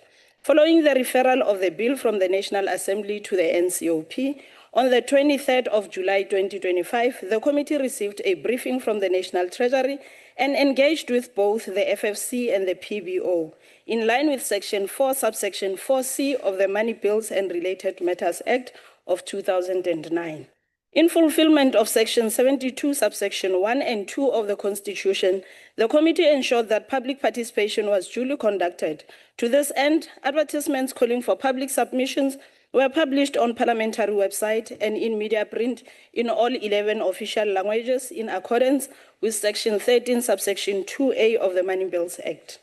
Honorable Chairperson, the committee received public submissions from COSATU and the IRR, and both stakeholders made oral presentations to the committee on the 25th of June 2025. The committee then deliberated and made the following observations and recommendations. We recommended that National Treasury should work closely with other government departments to ensure that appropriations keep pace with inflation and actual cost drivers, especially in health, education, and social development sectors. The National Treasury should within 90 days of the adoption of the report, together with the Department of Home Affairs, Communications, and Digital Technologies, develop a recovery strategy to address the impact of budget reductions on service delivery and national priorities. We further recommended that the Department of Public Service and Administration should develop and implement a clear plan to expedite the filling of critical frontline vacancies, particularly in sectors of health, justice, and education. The process should be finalized by the end of 2025-26 financial year. We further recommended that the Department of Public Works and Infrastructure should, within 60 days of the adoption of this report by the House, develop a detailed plan to improve its objective by improving the project planning, management, and implementation capacity supported by National Treasury and the Presidential Infrastructure Coordinating Commission.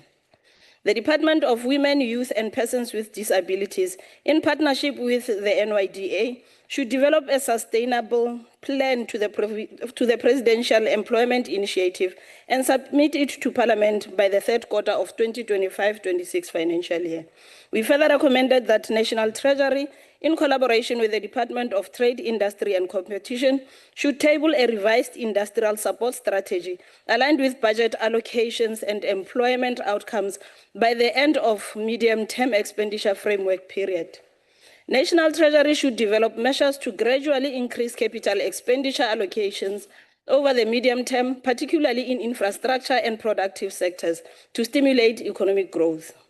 We further recommended that National Treasury should present a detailed debt management strategy, including measures to mitigate rising debt services costs and ensure long-term fiscal sustainability, to Parliament during the 2025 MTBPS.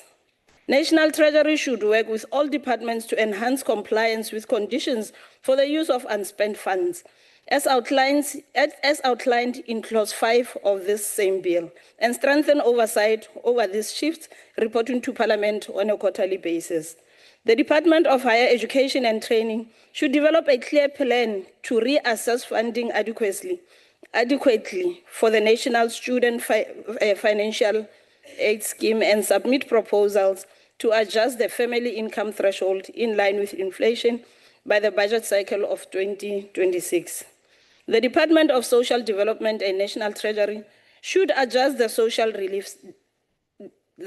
relief distress grant in line with inflation and explore mechanisms for its institutionalization within the broader social security framework. National Treasury should ensure that South African Revenue Services, which is SARS, receives continuous support for its modernization drive, and Parliament should monitor its performance in revenue growth, compliance, expansion, and administrative efficiency.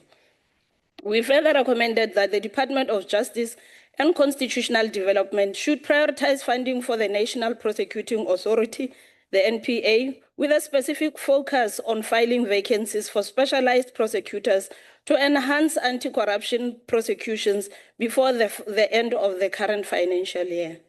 The South African Police Service should develop a clear plan to reprioritize internal resources away from non-essential areas and towards community policing, detective services, and gender-based violence units in line with crime trends and public needs. We lastly recommended that the National Treasury should develop and implement measures to conduct a comprehensive review of procurement practices and transformation incentives and present options that balance empowerment objectives with cost efficiency and transparency by 2026 financial or fiscal year. In conclusion, let me take this opportunity to thank members of the committee, the stakeholders of the committee, the media houses, members of the support staff of the committee, and the public at large. Chairperson, the committee recommends that the appropriation bill, which is Bill 16 of 2025, be adopted without amendments. Thank you.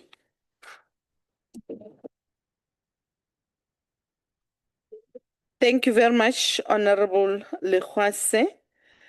Honorable members, before we proceed to the voting, I shall now allow political parties an opportunity to make their declarations of votes.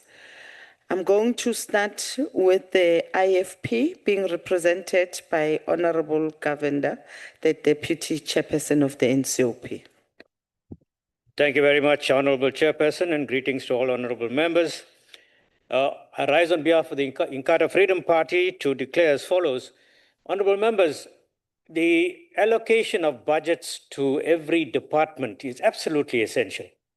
If we do not give budgets to those departments, how do we provide services to the very people that voted for us to be here? Now, I'm surprised that we have some parties that are saying we object to the budget, but yet they want services to their people. Now, the people that sent us here to speak in their interest. Now, if you take municipalities, for example, they are the coalface of service delivery to our people. If you do not allocate budgets to them, how do they give services to our people? So I'm saying there were many speakers that spoke over the last 2 weeks, referring to fraud and corruption and maladministration. Honorable members, budgets need to be given to those departments. It is our job as members of the NCOP to oversee that those funds are used for the purpose that it has been appropriated for. That is our job. The NCOP's core function is oversight. And if we do not oversight properly, we will be failing in our duty as the members of the NCOP. So let us approve these budgets and then do our work to ensure that service delivery does take place and the people of our country benefit from the money that is being appropriated here today. I thank you, Honorable Chairperson. Thank you very much, Deputy Chairperson. I'm now affording PA Party to make a declaration. Honorable Chairperson, the Patriotic Alliance will not make a declaration at this time. Thank you. Thank you very much. Can I invite UDM to make a declaration? UDM INZ declaration in course, sir. Thank you very much. Can I invite Freedom Front Plus to make a declaration? Thank you, House Chair. Die Vryheidsfront Plus ondersteun die begroting, maar ons doen dit nie sonder ernstige voorbehoude nie. Die begroting het 'n lang pad gestap en ons verwelkom die uiteindelike onttrekking van die voorgestelde BTW-verhoging. Dit is nie net 'n oorwinning vir die veelpartydemokrasie nie, maar ook vir parlementêre gesag en verantwoordelikheid. Dit bewys dat fiskale besluite nie agter geslote deure geneem kan word sonder behoorlike publieke en wetgewende insette nie. While this budget allocations the majority of spending to essential services like education, health, and social development, the VF Plus remains concerned about value for money. Billions are appropriated, but outcomes remain disappointing, especially at local government level. Ons bly bekommerd oor die feit dat meer as 426 miljard rand in die 25-26 boekjaar aan rente op staatsskuld bestee gaan word. Dit is 22 sent van elke rand wat ingevorder word. Dit is geld wat eerder gebruik moes word om infrastruktuur uit te brei, ekonomiese groei aan te wakker en misdaad te beveg. We acknowledge that 1.03 trillion rand infrastructure investment commitment, but we have seen too often how good intentions are derailed by poor planning, corruption, and lack of capacity. Oversight must be strong, or these projects will fail the public once again.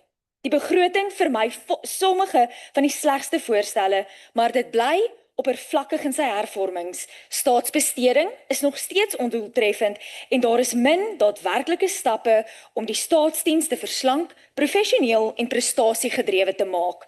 Chairperson, we support this bill as a pragmatic necessity, but our support is not unconditional. We will continue to demand efficiency, fiscal discipline, and protection of taxpayers' money. Ek dankie.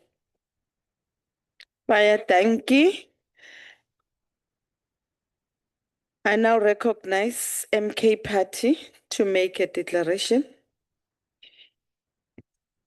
Thank you, Chairperson. The honourable member who serves as the chairperson of the Select Committee may have forgotten to note the MK objection during the sitting of the committee. But let me make it crystal clear. The MK Party does not support. I'm raising on a point of order, Chair. There's a point of order. Can you please take your seat, Honorable Lekwasi? On which rule are you rising on? I'm rising on Rule 61. Chairperson, the member is not telling the truth. MK was not part of the meeting. They did not even submit an apology. So she is misleading the House.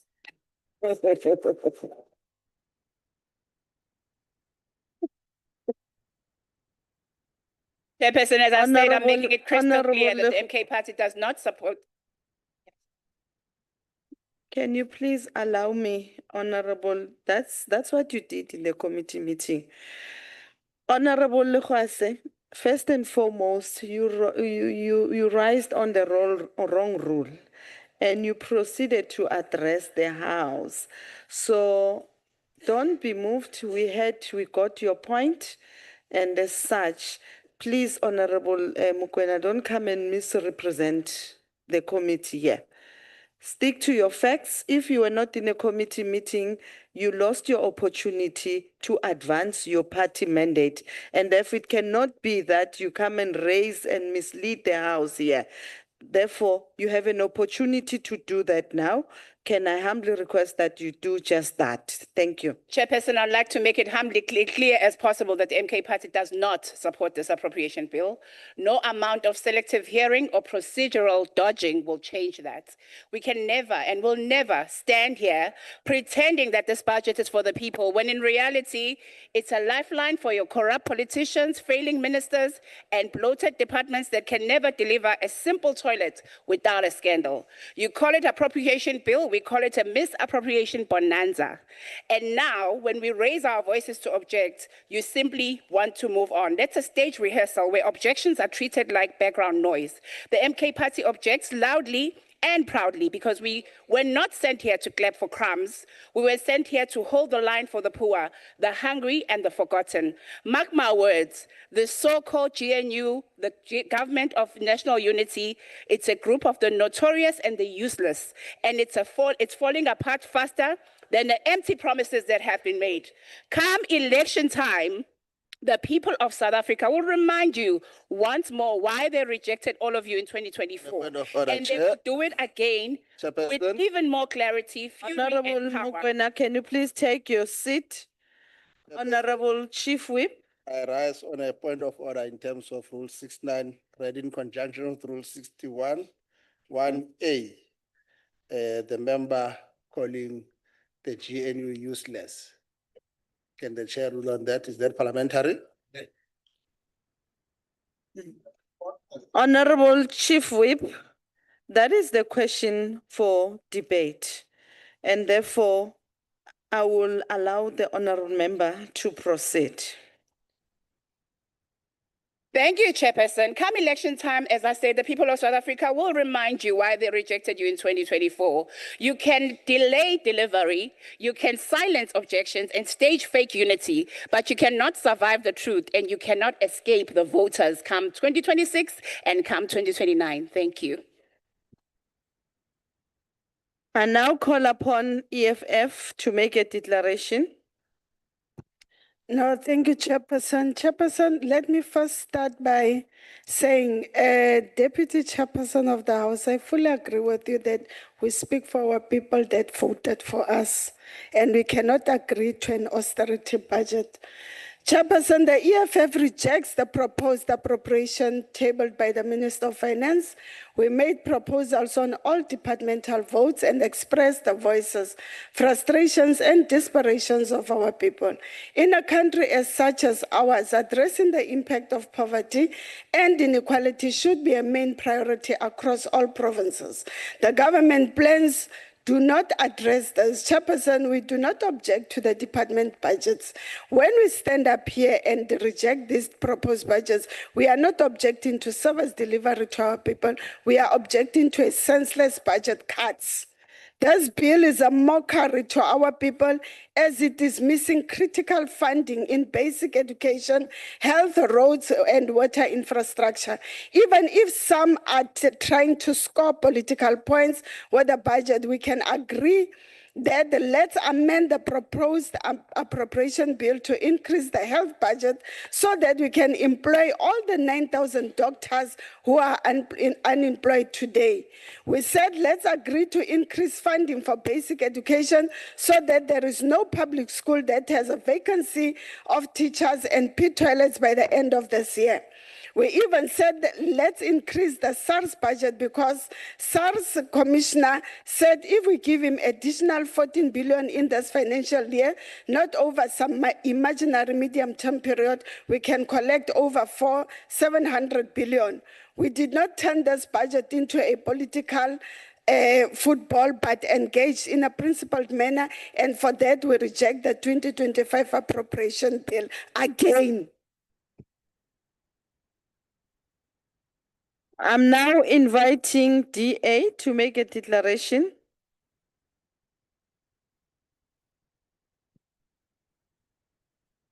Thank you, Chairperson. Honourable members, today, as we pass the budget, we have a set of proposals that reflect a good compromise position that can take South Africa forward. Importantly, we have avoided a 2% VAT increase and have seen the first moves against tainted ministers. Is it a perfect document? No. No budget ever can be, and this is the reality faced by every household in South Africa. Balancing the many needs and desires of our people with the limited resources that we have means that there will always be disappointments. This is a symptom of our lack of real economic growth, which has resulted in too many people being without work. If this budget is to succeed, it needs a strong focus on spending the little that we have on projects that ignite growth and create jobs for ordinary South Africans, while cutting the wastage and corrupt activities that have historically come to be associated with our government. This is our chance to rewrite that narrative. As members of Parliament, it is incumbent on us to give the departments the tools that they need, and then to ensure that they are using those tools to do what is intended. Our committees must now be seized with ensuring that the monies that we allocate are spent efficiently. This is why the spending reviews are so important, not simply as a theoretical exercise, but as a demonstration of our commitment to doing the right thing for the people who we serve. The NCOP's focus on provinces and municipalities is of primary importance. Where there are concurrent functions, where national departments spend funds in support of the other spheres and give funds to these spheres to be spent on improving the lives of our people, this must be monitored. As we monitor progress of the effective use of this appropriation over the next few months, let us keep in mind that it is our role to point out ways to improve the future annual performance plans, to remove legislative and regulatory impediments to the realization of the vision that we have for South Africa. This budget has been a test case for our government of national unity. It has been an exercise in learning how to dance together without treading on each other's toes. What we have today is the product of strong political and technical engagement and application. What we have today is a budget that deserves a chance to show South Africa what can be done. Let this budget be a catalyst that ignites the economy and delivers decent jobs.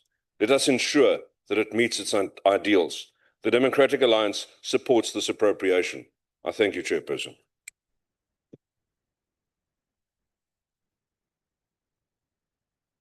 Thank you, House Chair. May I invite the ANC, which is represented by Honorable Ngumalo. Thank you very much, Chair, and my greetings to all the members. The African National Congress support the appropriation bill. It is critical money bill legislation which allocates funds to the national revenue and debt to cover the budget deficit. Through this bill, Chairperson, the government will implement the three priorities of the government of national unity to drive inclusive growth and job creation, to reduce poverty and tackle the high cost of living, and to build a capable, ethical, and developmental state. These are critical to address the high level of unemployment, poverty, inequality in South Africa. The appropriation bill, Chairperson, will contribute to the 1.6 trillion allocated for infrastructure development in the medium term. This fund will support provinces to build school, hospital, clinics, road, refurbish and develop water and sanitation infrastructure and other economic infrastructure. The ANC support the prioritization and infrastructure is one of the key hindrances to the quality of life in many communities. The appropriation bill, Chairperson, will also allocate adequate funds for the social protection program, which provide grants for over 18 million of South Africans. It further supports the social relief of distress grant, which is now at 370, with the other grant increasing above inflation. The appropriation bill is a redistributive bill which allocate over 61% for the social wage. As the African National Congress will ensure robust oversight and accountability of allocated funds, we call on all accounting officers to take decisive action against any mismanagement of funds, and that all findings of the AG should be responded to effectively. The quality of expenditure is fundamental to attain the objective of our electoral mandate. We believe that through the appropriation bill, our strength to perform our society will be advanced. The capability of the state is in a positive factor to get results, and we urge all organs of the state to ensure vacancies are filled to improve services, and that people who are fit for purpose are appointed and they are true implementers of our policies. As the ANC chairperson, we support the appropriation bill. Thank you very much.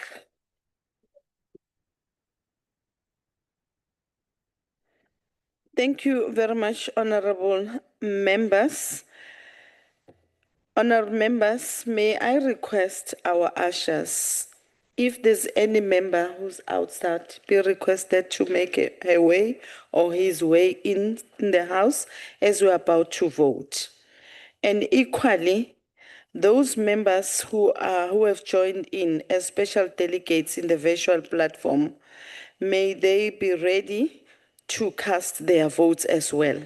They do have the right to cast their votes.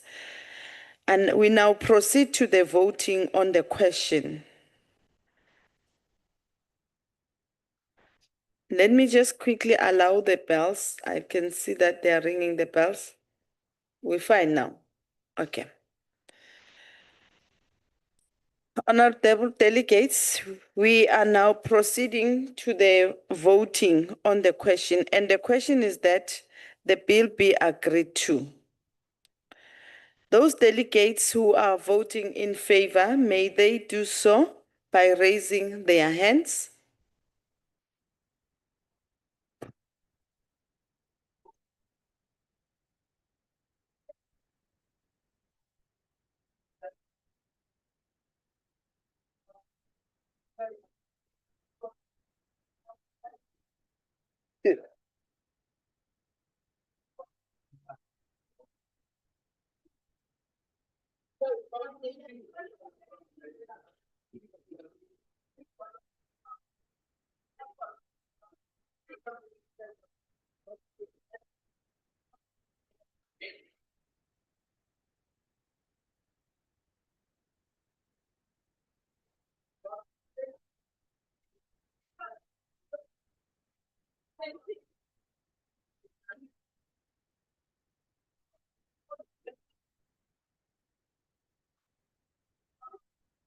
Are we done?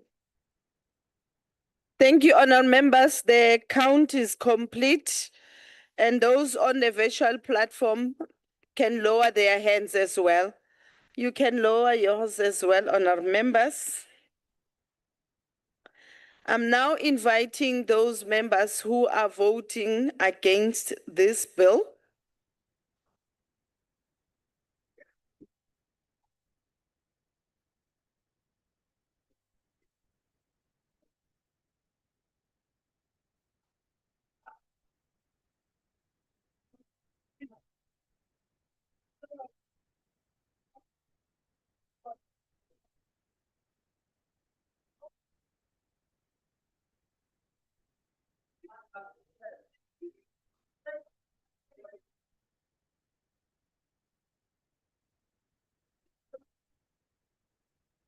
Now, members, thank you very much. The voting is complete. You can lower your hands.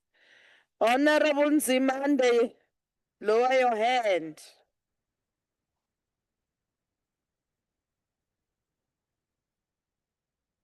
Labancho, Moshe. Nyakanga nina. Delegates who are abstaining should also raise their hands.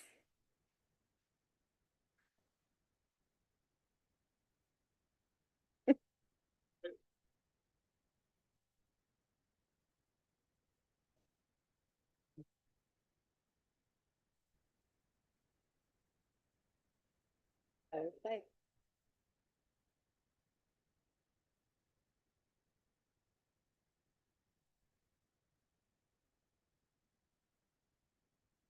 Members, thank you very much. We've closed voting. And as such, I've received the results from the front table. and the results are as follows. Those who voted in favor, they are 51. Those who voted against, they are 9. Abstainers, none. Accordingly, the bill is agreed to in terms of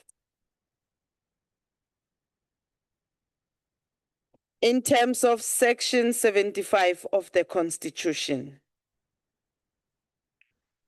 Honorable delegates, that concludes the business of the day. I wish to thank you all, permanent delegates, as well as our special delegates and SALGA representatives for availing yourself in this important plenary. And as such, may I take this opportunity and invite you all to the luncheon at the Old Assembly Chamber restaurant immediately after we adjourn the sitting. The House is adjourned until further notice. Recording stopped.